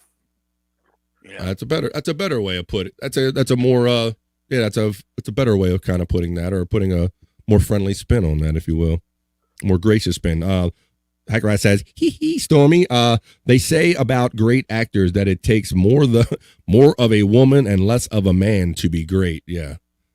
Let's see. I love it when I've seen a couple times where the women get together, like on Stormy's ladies show, and they will talk about some of this going on in this whole podcast universe, and a bunch of grown men acting like teenagers and all the silliness. And I love just sitting there and watch girls like kind of crack on all the silliness sometimes. So if you ever want to do that, go out and check Stormy's channel on YouTube. You can subscribe to that. Go see some of the past episodes of the ladies shows. He has on there. Balls Deep from Q. Balls Deep back to Q. Isaac Walmart. It's Lil Bobby Fran's show, Jake. Yeah. That's why I love Jake, and I like having him on here. He's my boy. Everybody knows that by now. But yeah, Jake, if he's not always like running the show and pushing me around, he gets a little bored, but that's understandable. That's Jake's thing. Come on back in, Jake, if you want, buddy. You know what's up. Isaac Walmart from Q. Terry getting a shout out from Q. Terry and E saying BF ? What was Chris Abel's costume? He was supposed to be Garth from Wayne's World. And he had a couple ideas that he was going to do that he shared with me beforehand, but he ended up being Garth from Wayne's World. Had the wig and the glasses and the Did he say party on, Wayne? Yeah, he threw a couple of those in there. Sure, absolutely. Yeah, we had fun with it. You gotta. I never heard that hack ride, but I believe it. What hack ride said. Let's go back to that comment then. They say about great actors, it takes more of a woman and less of a man to be great. So there you go. There's a new saying. See, even Stormy's learning something here on BF Live. We always learn something. Never heard that. Hack ride says, if you think of the strong woman and the sort of effeminate men in acting, it makes sense. There you go. Nowadays, you got these men, these effeminate men, if you will, right? Hello, Frisco. I'll scratch your eyes out. I'm gonna be on RuPaul's Drag Race. You can kiss my ass.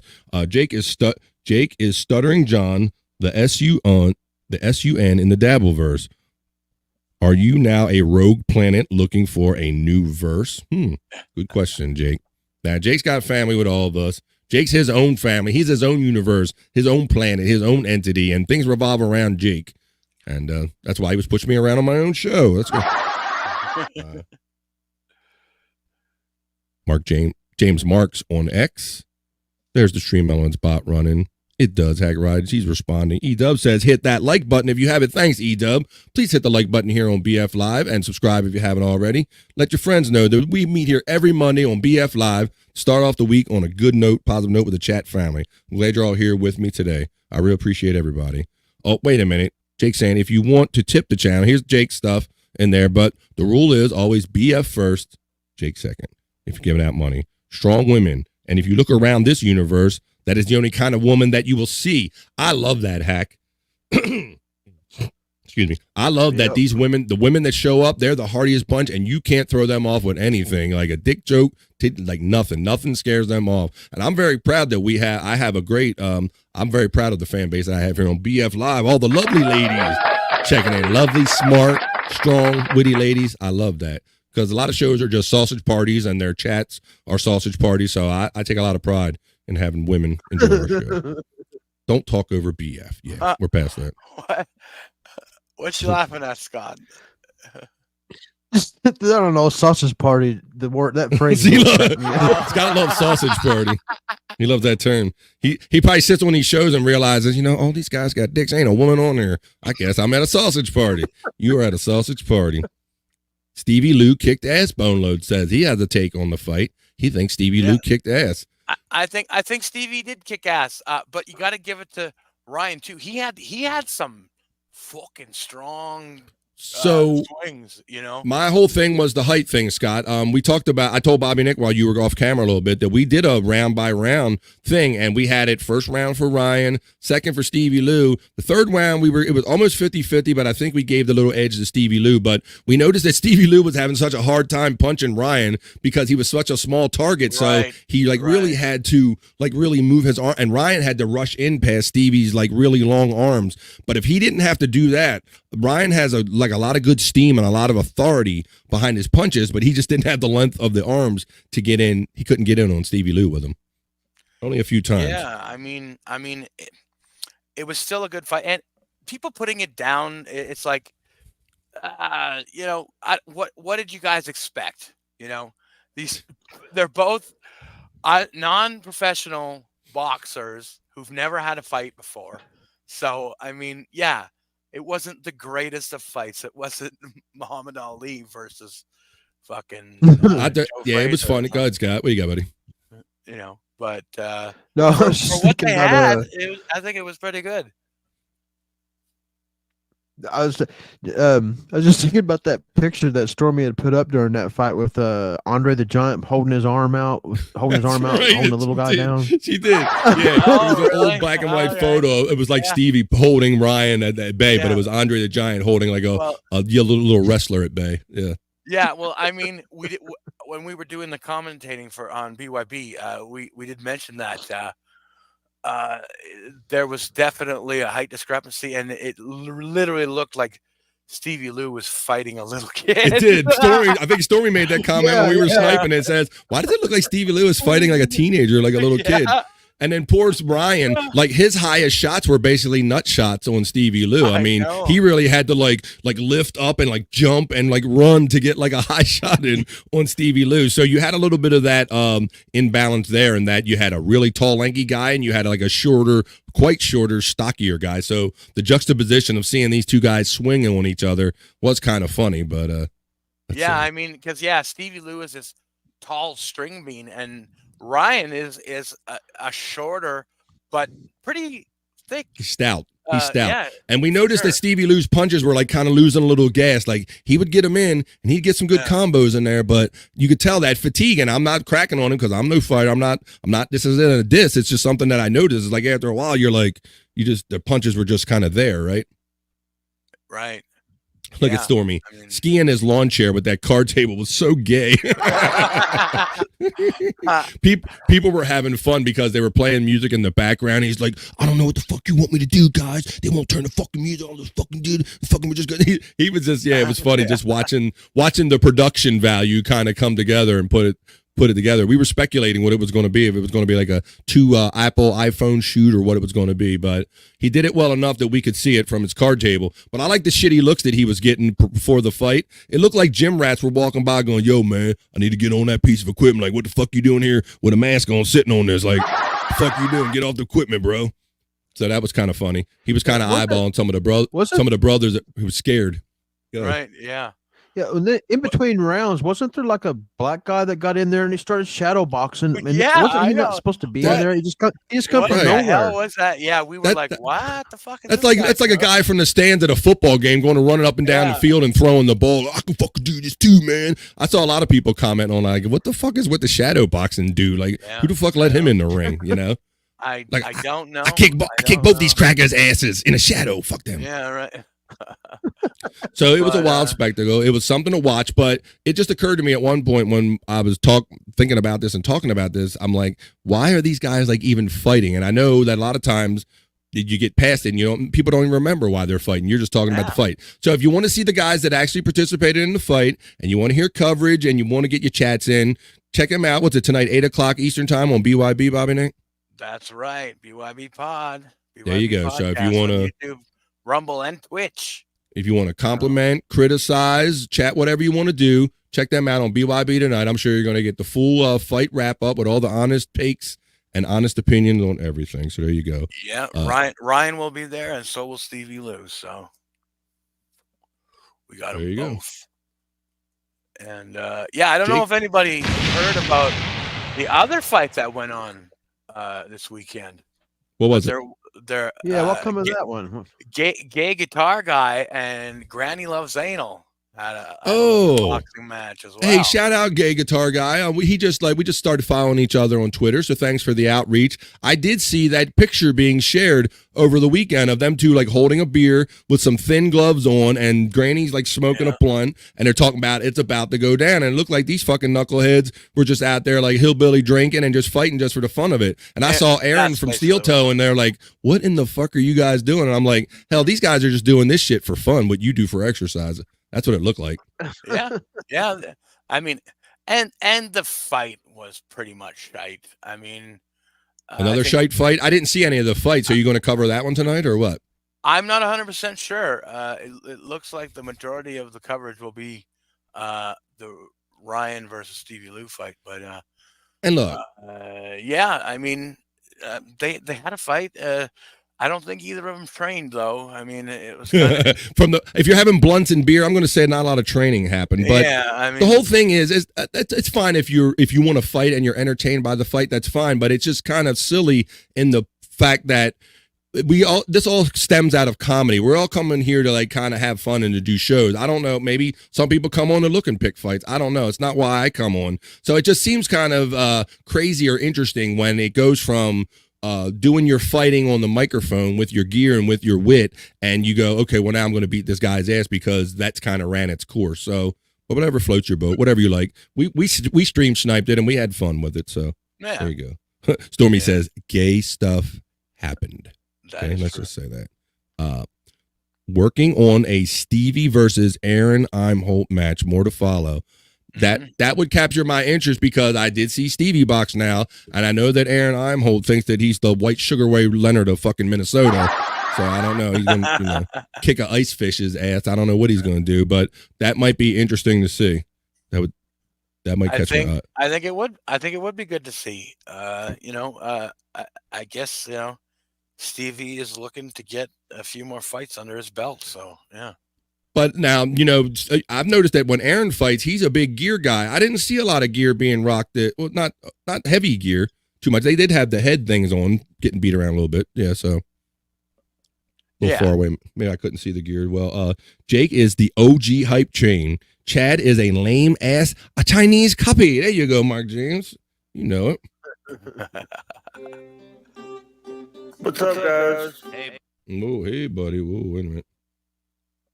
You're doing it. Doing it. Yes. All right. Peanut Gallery. What's up? So Stevie had to stand up for Gino when Gino wouldn't stand up for himself. Yeah, I think that from the way I understood it is that Stevie was taking exception to the things that were being said about Gino and felt the need to step up and fight on Gino's behalf. I don't know that he sicked his dog on him, but I think Stevie certainly took up that thing and said, "Hey, I'm going to fight these guys that are talking shit about my boy Gino." I think it was all about the what? The whole sucker punch. I just put something together. Okay, so not to bring nothing bad up or nothing, but so Stevie Lou kind of started this off fighting for Gino, but at the same time the Bobby P thing happened. So he's fighting Gino at the same time, kind of. Oh well, he fought in Bobby P's honor. I mean, yeah, right. So that kind of happened in the planning of this fight, Scott. You're right. And it's just another reason, I guess, more motivation for Stevie Lou to kind of whip a little extra ass. Maybe he was picturing Ryan as Gino. I can't speak for him, but I know that it stemmed out of some of that Stevie was taking exception. So now, when the fight originated, Stevie Lou was defending Gino, but by the time the fight happens, he don't really like Gino. Fucking A. That's a great point, bro. Because like you understand now, I saw Gino. Surprisingly enough, Gino was on the air with Bob freaking Levy, the ever magnanimous and forgiving Bob Levy. I was shocked. I was walking around the grocery store and here is Bob Levy. And that's what I love about Bob. Bob is he's all about forgiveness because he's been forgiven many times for a lot of the shit he's done. But I got to say, man, it's beyond my realm of forgiveness because I mean, Gino's kind of been disrespectful to him and he used to belittle, oh, you guys are YouTubers now and all this shit. So I'm very, I definitely. And now he's a YouTuber himself. So I was resisting. He's back. Look, everybody. I was resisting typing that into the chat. Like, oh, I didn't know Gino. Jackass. When you forgetting somebody, you fucking jackass. Say that again, Jake. Huh? You're forgetting me. I was there when Bob Levy and Gino made up on. Oh, so you're name dropping because I brought the fact up, right? Oh, that was brilliant, Jake. So yes, so part of what happened Saturday is that Jake's going, "Can I come on?" Gino does like I do with the typical, "No, you can't come on." But then we have the dead fool factor that got involved. Dead fool says, "Go ahead, Gino, send Jake the link," and sure enough, Jake gets the link. I dare you. And Jake coming in. I also called in. I also called Bob Levy to the point where Gino had to answer the phone. Yes, because people were trying to tell you in the chat, Bob's doing a show, Jake. Bob can't multitask like that. I can, I do. It's enough I can do to multitask, but Bob cannot look at his phone and send a link while he's doing a live show. I don't think that's ever going to happen, Jake. But yeah, they got you on there. By the way, look what I'm eating. By the way, look what I'm eating. What's he got? Chicken bark or fish bark? Oh, it's got the fish sticks. It's got the bark again. Yeah. Fish sticks. He ate the bark all off. There you go. So that was funny because they ultimately, Jake gives no fucks. And when it comes down to saying something honest or what's on top of his head, he'll say it. So he ended up talking shit about, he ended up really pissing off Gino by telling him that some of the guys had dropped their compound memberships because of the things he said about Bobby P. He lost his shit. Oh, good, Jake, they can fucking do that and fucking do this. It's like, okay. I don't know if you're doing so well. I don't know why you get so perturbed about guys that you don't really care dropping your compound or whatever. So let's see. Brian Clutter, I scored the fight. Stevie with And I also 29 and brought up Ryan some- with 28. There you go. There's official fight. Oh, by the way, I also brought up something that Bobby, I had misspoke and said Bobby Nick said that Marshall Baldry doesn't work for water Yes, anymore. Marshall Beaupre. Yes. No, that I was no. I said that he doesn't like Gino anymore. They're not friends anymore. But Yeah. I was He just said, talking who'd you out hear my that ass. from? BYB. Well, yeah, fucking BYB. And then Gino lost his shit. So, yeah, Jake went on and did his thing. He twisted Gino's titties just the right way and got him all cranked up. And Bob was sitting there loving every bit of it and dead fool because he gave the money for it. He said, good luck with that. Good luck with that. Once But he yeah, got Jake on there. Yeah, I just gotta say, with all the shit that happened last week, I've let my anger go because that shit's like poison, man. And so yeah, Talk amongst it's yourselves. kind of like I gotta let it go. I have no hard feelings towards anybody anymore. Anybody who spoke badly about Bobby P, whatever, do your thing. I can't support you anymore, but I forgive you guys. Yeah, well, he's trying to cover his bases because I understood he talked shit about him and he was continuing to talk shit about him, but yet he gave to the fund. So it's trying to, I guess he feels he owns both sides of the argument or something, or that makes him feel like he does. I don't know. Yeah. And poof, he gone. Yeah, that's right. He'll be gone in a minute. Let's see. Whoop. There you go. You fucking mark. Okay. Word on that, Peanut. At Peanut. There we go. Sketchy characters, Q says. If it wasn't for sketchy characters, we wouldn't have much to watch on a podcast. Let's see. As Jake says, play in your own sandbox. LOL. There you go. Peanut Gallery thought what you said was very cool. Bobby Nick. Peanut Gallery also says that Jake is right. Stormy says, I like that, Bobby Nick. I may adopt that when parenting. Let's see. I like that quote, Bobby Nick. There you go. Connecting. Hopefully, I can get a show in the next week or two scheduled. Yeah, maybe for the ladies' show. Look out for that again. Let's be honest. Broads are backbiting twats towards each other a lot of the time. Talk amongst yourselves. Oh, shit. Oh, yeah, you're right. That's a good call, Jake. Talk amongst yourselves. Let's be honest. Broads can be backbiting twats towards each other a lot of times. Talk amongst yourselves. I'll give you a topic. Hey, by the way, President Biden is streaming right now. President Biden is streaming right now on Twitter. Really? You're going to get controversial? Really? It's not being controversial. We talk about, let's talk about Scott's hemorrhoids. There's Stormy's link right there. If you want to go back and watch some of the ladies' shows and watch about some of their points of views of some of this silliness in the Dabbleverse, Jake, then I'll finish talking while you talk. Go ahead, Jake. Your turn. By the way, give the Bobby friend before you give to Stormy.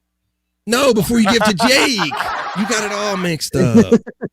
By the way, a Facebook user found you over here. Too nice. Let's find them. Let's see who they are. There's the tweet. There's the box. Behind every great man is a strong woman. And mine's right upstairs. You're not wrong about that. True. Liked and subbed. Thank you, Mark James. Hope that's me and not Stormy or Jake. I'm in the basement. My battery is at 1%. Oh, well, thanks for joining us, Giant. Yeah, Jake, I seen Jake in there. I'm in Jake's basement. My battery is 1%. Okay. Jake, let Brian out of the basement. Told you about putting Brian down there. There's the bot running. By the way, somebody. It's Psychosocials over on Facebook. I think it's all right. Sausage parties are too gay. Stormy says. BF says. Cube says, BF, are you sure Abel's wasn't dressed as Jennifer Coolidge? Psychosocial. Yeah, my phone. Oh my God. American Pie. Let's see. LOLQ. You gonna laugh at that, right, Stormy? That would have been a better idea. Just say you're her. Stevie Lou did so well. Gino said he's able to chew food better now after the fight. Okay. Yeah, exactly right. Really helped him a lot, didn't it? Total BS. And psychosocial. Let's see. Jake Husdon is the best podcaster in the world because he knows BF and he knows Scott Fitzpatrick from BYB and Bobby Nick. I'm just trying to sing a song like Jake. That's all I got.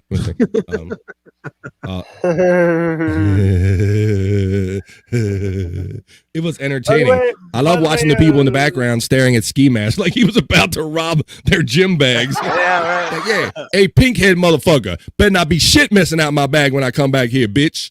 Don't be touching shit. That's a funny. I love that funny take on it.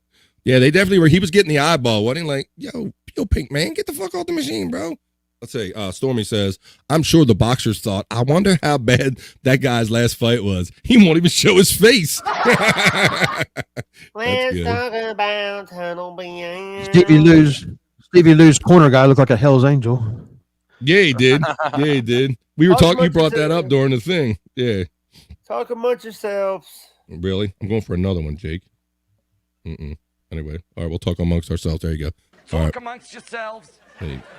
Yeah, we talked about that. How he had like the cut me, cut me, Mick. Yeah, I'll fucking cut you with my knife. I'll cut you. Don't ask your Hell's Angels. Like and subscribe, everyone. It's free. That's right. Whether it be right here on YouTube. 4 minutes left. Let me do my thing, Jake. I'm a professional over here. So whether it be Jake Husdon, Husdon World Order, or No Filter with Andrew and Friends, or Stormy, right there. You can see it in the comments right there. YouTube.com/@Stormy1. You can go check out some of those early lady shows and some of their point of views about all this silliness that these men act like teenage women in this Dabbleverse. Check out that. Oh, there's the BYB pod link over there. My links are pinned at the top of this. I wanted to see Stevie with tons of fake Hollywood trauma blood. Make it look like he was losing severely. He works on films. Come on, you're right. Yeah. Stevie has mentioned that he has that trauma connection. That would have been funny if he would have kind of angled that in somehow and put some fake blood on. That could have bumped it up a little bit. Yeah, he's done some pretty cool special effects I've seen. Like Jake LaMotta stuff, blood flying everywhere. He ain't pretty no more. That boy ain't pretty no more. Thank you, Storm. Thank you, sis. Oh, of course. Look at Stormy's putting up Wendy's link. Yeah, Wendy. YouTube /@Wendy Fan Network. Subscribe to Wendy if you haven't yet too. Yes. Or Wendy Pack. Last night on the Uncle Rico show, when Wendy made her appearance, she was promoting Wendy Pack, which I know is one of her channels. But this is also one of them too. @Wendy Fan Network. Friend request. I can't send her psychosocial friend request. Why does she have you blocked? No, because I don't know the person. She'll have to send me a link. Well, there you go, psychosocial. Please, if you want to be friends on social media with Jake, please reach out to him since he cannot reach out to you. There are the links pinned and running through there otherwise. Thanks for everybody that gave. Thanks for Jake for giving me the super chat today, buddy. I appreciate the love. Stormy, Wendy's second channel is right there. There you go. Wow, I thought I knew Wendy Pack. This one is youtube.com/@rabbit.wp8098. Write that down. Get a pen and paper, everybody. Damn. Yeah. That rolls right off the tongue, right? When you go, I'm going to watch No Filter. No, I'm going to go watch @rabbit.wp098. Now, 2 minutes. 2 minute warning. Get ready. Hey man, I don't get paid by the minute. I got paid by fun. Come on. All right, yeah. But I had a couple more things I was going to show you. I do. Stevie, hey, can you go over a little bit, Jake? We might go over a little bit, man. Although I got to pee. Stevie never forgot the spirit of the contest: healing and support and camaraderie. I was very pleased to see that, Balls, afterwards, that these guys were like mutual respect, and I think it came out of them kind of taking each other's best shots. So after all of this, I was really happy to see kind of that mutual respect and that sportsmanship come out. Like, hey guy, I don't really hate you. Like, I don't even know why we did this. It was almost kind of silly. There you go. Jake, are you shitting yourself? Man bago lips. Let's see. Stormy says, just proves no one is above being a YouTuber. Reminder to stay humble and be kind. Talk amongst yourselves. There you go. Amen. Stormy from Bone Loads, he's feeling that. Mark James is saying, have a great week, boys. And just like my boy Jake, poof, he's out of here. All right, thanks, Mark James. Thank you, Mark. I see you out there in all the chat. So I'll catch up with you in one of those. I might catch you on Replayables one night too. Wednesday at 8, Fridays at 9. I'll see you in there. Oh, what Jake's putting? Wait a minute, Stormy's putting Jake's in there. Wait a minute. We didn't agree to this. All right, so YouTube.com, of course. That's what I told you. You dunderhead. I know you want to say jackass. It's slipping. It's right there on the tip of your tongue, Jake. I know you're holding back. You're having a little respect. At Jake Hudson, Mr. Jackass to you. At Jake Husdon, 8452. Check that out. At Jake Husdon. It used to be Plow Dog Gaming 8452, but when I changed the channel, I left the 8452 and I took the I put Jake Hudson 8452. Yeah, we got that, and then we got Stormy saying, "See, me too. Life's too short." You damn right, and we're learning that in a big way. And, in a personal way, the last couple weeks, that life's too short. We had an example right in front of our face to where we know that life is too short. So grab it while you're here. We only get one ride on this planet, y'all. Make it a good one. Ain't got enough time to be shitty with people. Fuck that. Anger won't do anything but make you miserable and hurt those around you. Phone's ringing. Very true. I got it. I thought you had a music box playing, Jake, or something. Yeah. Jake, answer that. There's the bots. Yeah, that's true, Stormy. Bobby P / Robert wouldn't like all of the anger and fighting either. That's true, too. Yeah. Oh, dang. Found you over here too. Nice. There you go. Thank you, Psychosocial. Very true. Broads can be. It's rare to find other broads you can click with. Luckily, I found a few in the Dabbleverse, KB, and that's awesome. I like that. Like, even with guys, I mean, not every guy meshes with every guy. Certain guys have attitudes that are off-putting, but I get it with the women thing, and it can be a little more cliquey, but I love the fact that we have these great women here. Woman shows up here is a hardy woman. Power. What are you doing drinking the red stuff today, Jake? No, it's actually me red drink mix in a lemon limes drink. Jake making up the custom drinks. Me too, Stormy. Facebook users laughing. Come on, check in and type your name. I'm the Psychosocial. I think we said it was. I'm back from the dentist. That was me that did that one. Real funny. Oh, boy, E-Dub back. He did that. Hello. Did you get a checkup from the neck up there, E-Dub? Did they floss you good? They tell you didn't. Got a little bit of tartar. They drop you on your head. Sup, boys? What's up, Johnny 1.0? How you doing, Johnny 1.0? Welcome to BF Live. We do this here every Monday. Put them against Taker, and I'll see if it would be better. Look, Stormy, put your link out again. I was getting carried away with it. I don't know. I got to put me first. Let me see. E-Dub is saying hi, Stormy. A little shout out from E-Dub there, Stormy. Stormy shouts him back. Yep, I will spend my mom's credit card for a super chat. Fuck it. That's what I'm talking about. Yeah, that's what I'm talking about. E-Dub said that, not me, you jack. Oh, wait a minute. I knew that was too good to be true from you. How do you actually tag someone, Stormy? You got to put that in the butt. Whoa, wait a minute. Butt. Wait a minute. What in the butt? What in the butt? We got a song out of it. Let's see. Well, in here you just use the @ sign, brother. You just do @ Stormy talk amongst yourselves. You talk amongst yourselves. Damn it. Let's see. Talk amongst yourselves. All right. What did I miss? I need that sound drop from All my right, stream. we'll talk about it. There's the shout outs. How do you actually I've been wondering how from a phone it's different than a computer, E-Dub. Yes. Depending on your advice. Stevie's a good dude. He just needs to work on his funny. That's funny. No, he's got the funny. Talk about yourself. Funny looking. Oh, Bobby got him burned. Talk amongst yourselves. Get some salve, Stevie Lou. You just got burned. Thanks, everyone. Thank you, Balls Deep. I'm glad y'all like joining us here every Monday. Talk amongst yourselves. Thanks, Jake Husdon, for joining us. You fucking Mark. Really, Jake?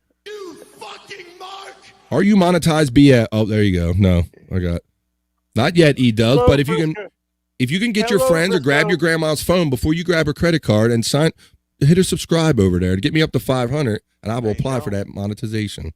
Hello, Frisco. Really? Keep me on my toes, Jake. I mean, come on, man. Hello, Frisco. Keep me on my sound toes. You got it. Boom. Thank you, Stormy. You're welcome.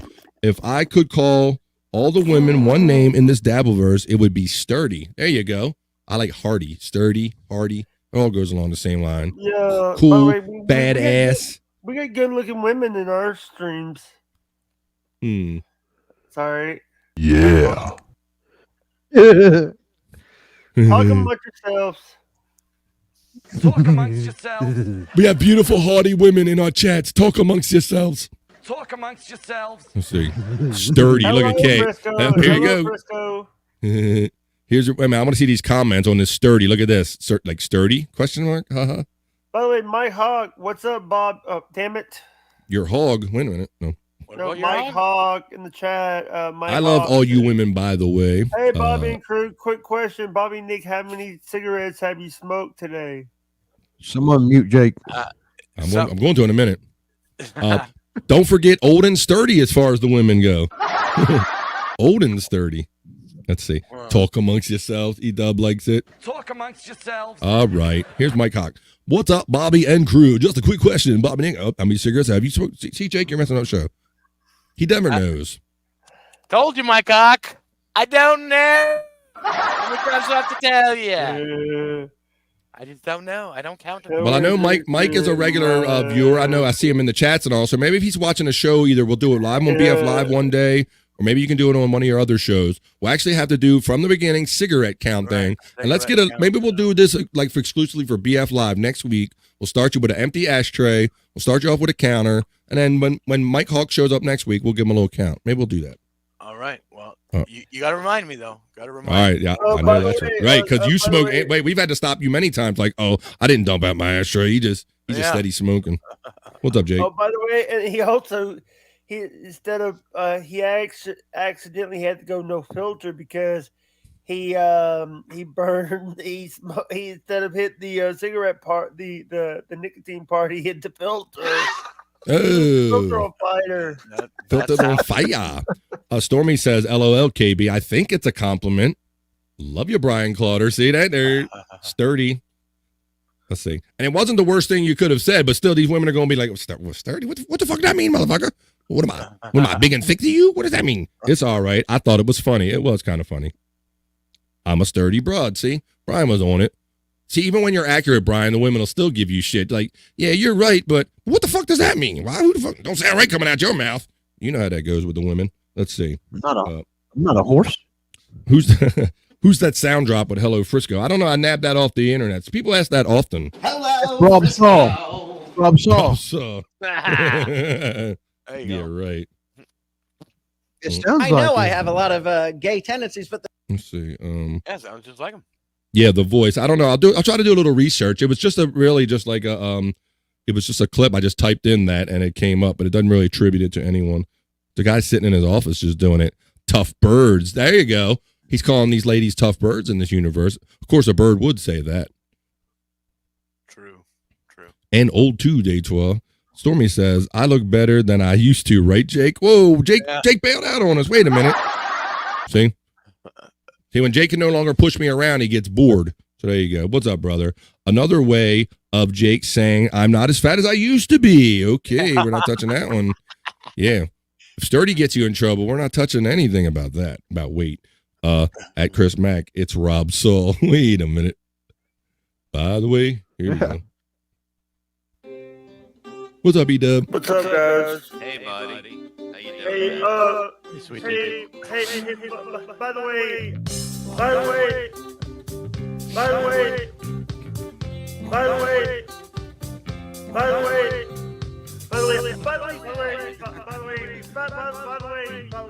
Cheese matey. Just letting it all hang out.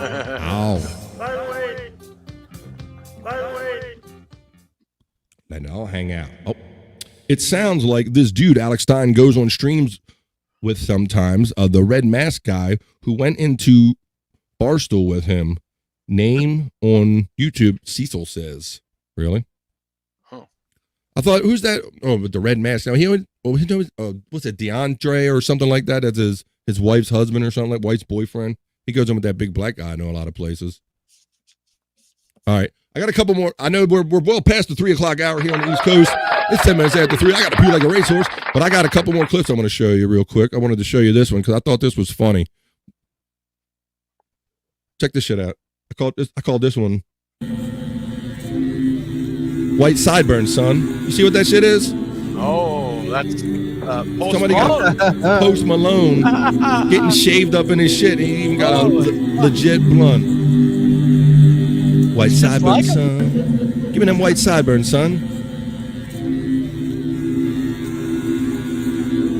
I don't know if that's dedication or crazy. I don't know. That's a little bit of both. Yeah. I would say. I called that one White Sideburns, son. Oh. Let's see. Yeah. I think KB might Don have our word Terrius. for the day. Is this it right here? I think so. Don Terrius? Oh, that's a that name. guy. Yeah, that's Alex's wife's I boyfriend. thought it was a word. Damn it. Don Terrius. No, but I got a word I've been based on looking something we for- said. It's a simple word. Please utilize those links if you can. If you can contribute to me at PayPal and Venmo, I'd appreciate it. I'm going to show you this one more. Let's see. Oh, we'll do the word. Let me see. I'm going to show you this one more thing. I thought this was cool, and we're guys of this era. Let me refresh it. Check this out. This guy. Let me pause it. This is in somebody's basement of their house, and if you can't read the writing, it says basement converted into a Blockbuster store. During quarantine, my husband built a video rental store in our basement. Check this out. My husband built a video rental store in our basement. Let's take a quick tour. The start of quarantine last year coincided with the closure of our local family video, which gave my husband access to a lot of shelving and a crazy idea. He decided he needed a project at the house to keep himself busy. Instead of refinishing our kitchen cabinets, he decided to build a video rental store. The main room consists Look at of this shit. shelves that contain our DVDs and Blu-rays, as well as a lot of other random movie knickknacks that he's picked up every now and then. We picked up a drink Candy. fridge and we used this counter to house all of our movie snacks and the cash register. And off the main room, he created a viewing room that has 2 recliners, wall-to-wall shelving of his VHS tapes, a Laserdisc player, his retro video games, and more. Thanks for stopping by. Damn, that was wild, huh? What do you think about that, guys? Wow, I gotta say, I'm jealous as fuck. I would love to be able to do that. I always loved the video store, and they're all gone now. So it's like, fuck me, But yeah, I have a lot of my own physical media. Yeah, I know we're all from Love that to be era. able to display like that. Yeah, it's nearly neat when you see somebody take it like to that level, and he built like a store. Like I have a couple shelves and everything, but definitely nothing like that. I can play some tapes and all, but nothing like that with a viewing room and everything. But that I know from our era, that's just like an ultimate kind of man cave thing. Cabinets do not help you cook better. All right.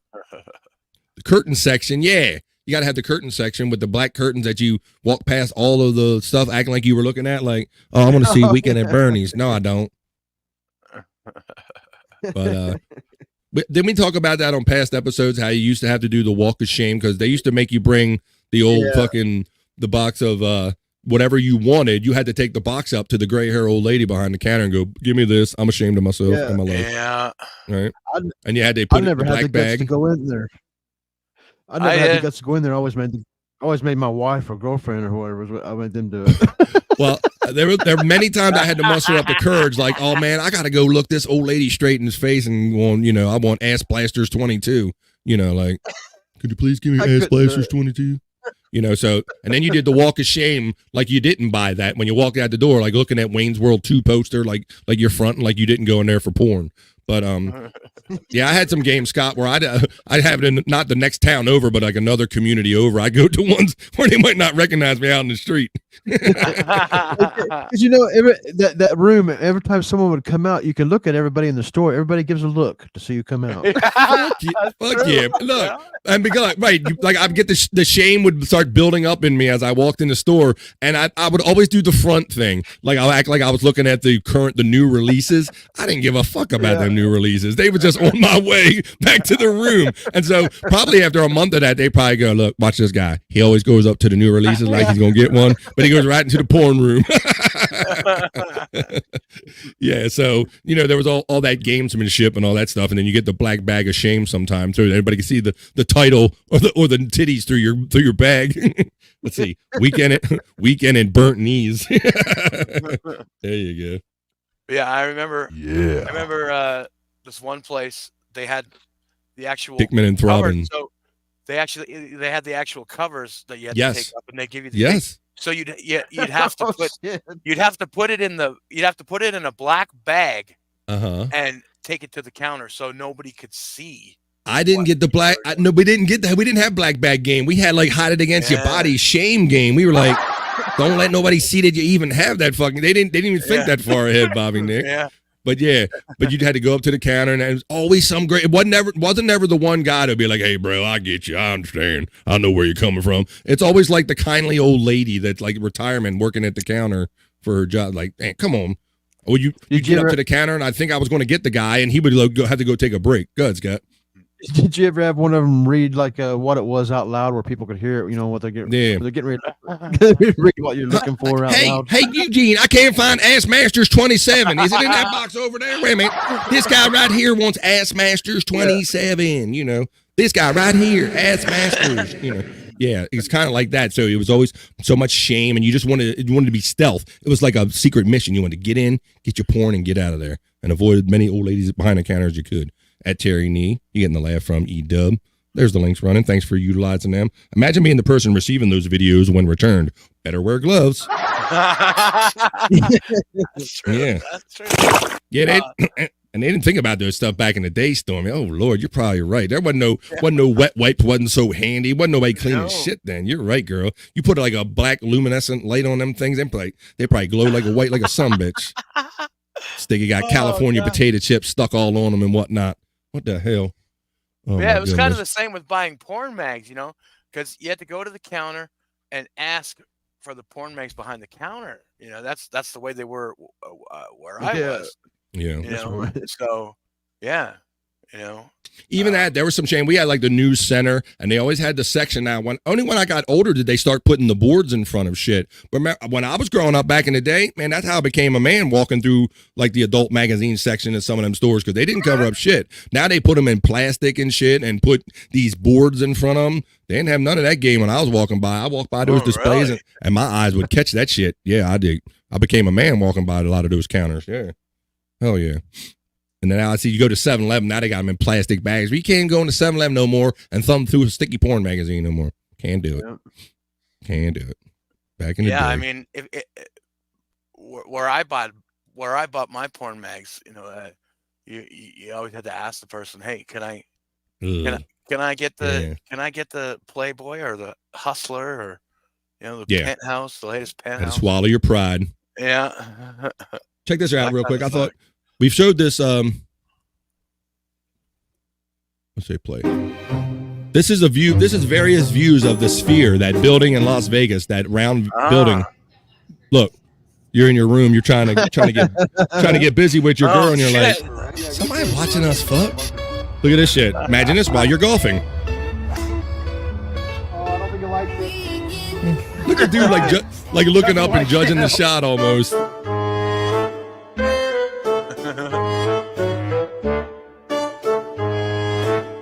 Looking down at the car, the subway car, the little rail car going by. It's like right in front of them.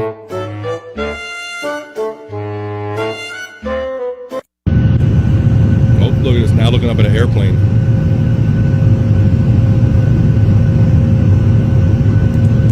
Damn. Right, there you go. And that was that little clip. All right, I literally have one more thing. One more thing. Let's see. Up. Now, see, I got that game too, Terry. I am from the field. Field found porn was the best. I did. Scott, you laughing at that one too? Yeah, check. and a lot I have found porn outdoors before. Check. Yep. I've also had mine lost outdoors before too, where someone found mine. Damn, I forgot what field I left my porn in. What the hell happened? Well, you know, back when I was a kid, they used to rip the magazines would expire, so they'd rip the covers off and they'd throw them in the garbage can outside of the fucking place. So we'd climb in there. Oh shit! Out, you know? That's dedication, man. That's knowing some shit. Look, I've done my research, boys. I found out that they take these cover sheets off and they put them in that dumpster in the back right there. Later on tonight, we're gonna go get that shit. That's some dedication to some porn game right there, man. You getting the covers that they took off. Wow, that was funny. All right. So since it came up, and we're going to go back way early in the show for this reference, we talked about the band Creed getting back together, right? So I thought that was kind of an interesting word. It's not the fanciest word, but I think our word of the day might be Creed.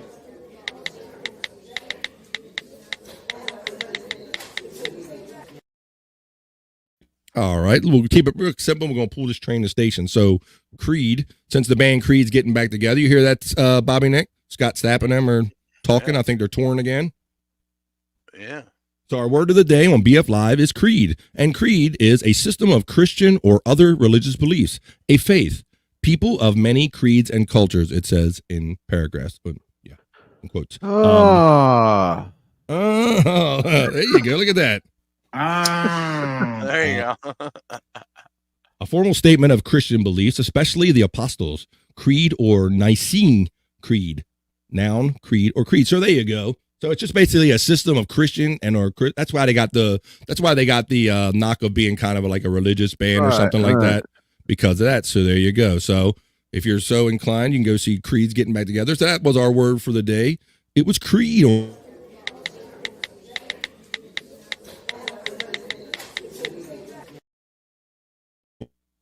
All right. Well, y'all.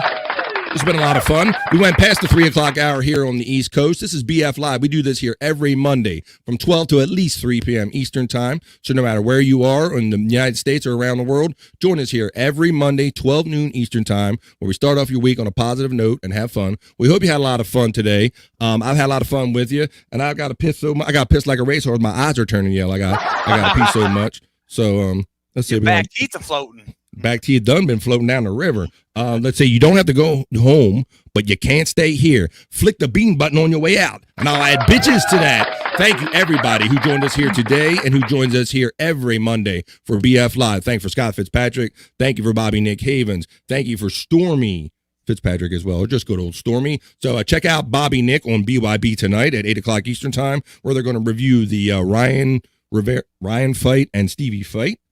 They'll have those guys on. You can check that out. And stay tuned for the next time. These guys took a little break, but once they get back into the no filter thing, look out for your notifications. You'll be seeing them again. Like he said, you don't have to go home, but you can't stay here. Flick the bean button. I'm going to run my closer, and I'm going to take a pee, and it's going to feel so good. It's going to feel like sex. So I want to say peace and love, and thank you for supporting me in my podcast journey. I love you all and appreciate you, and I'll see you next Monday, 12 noon Eastern time. Peace and love. We're out of here.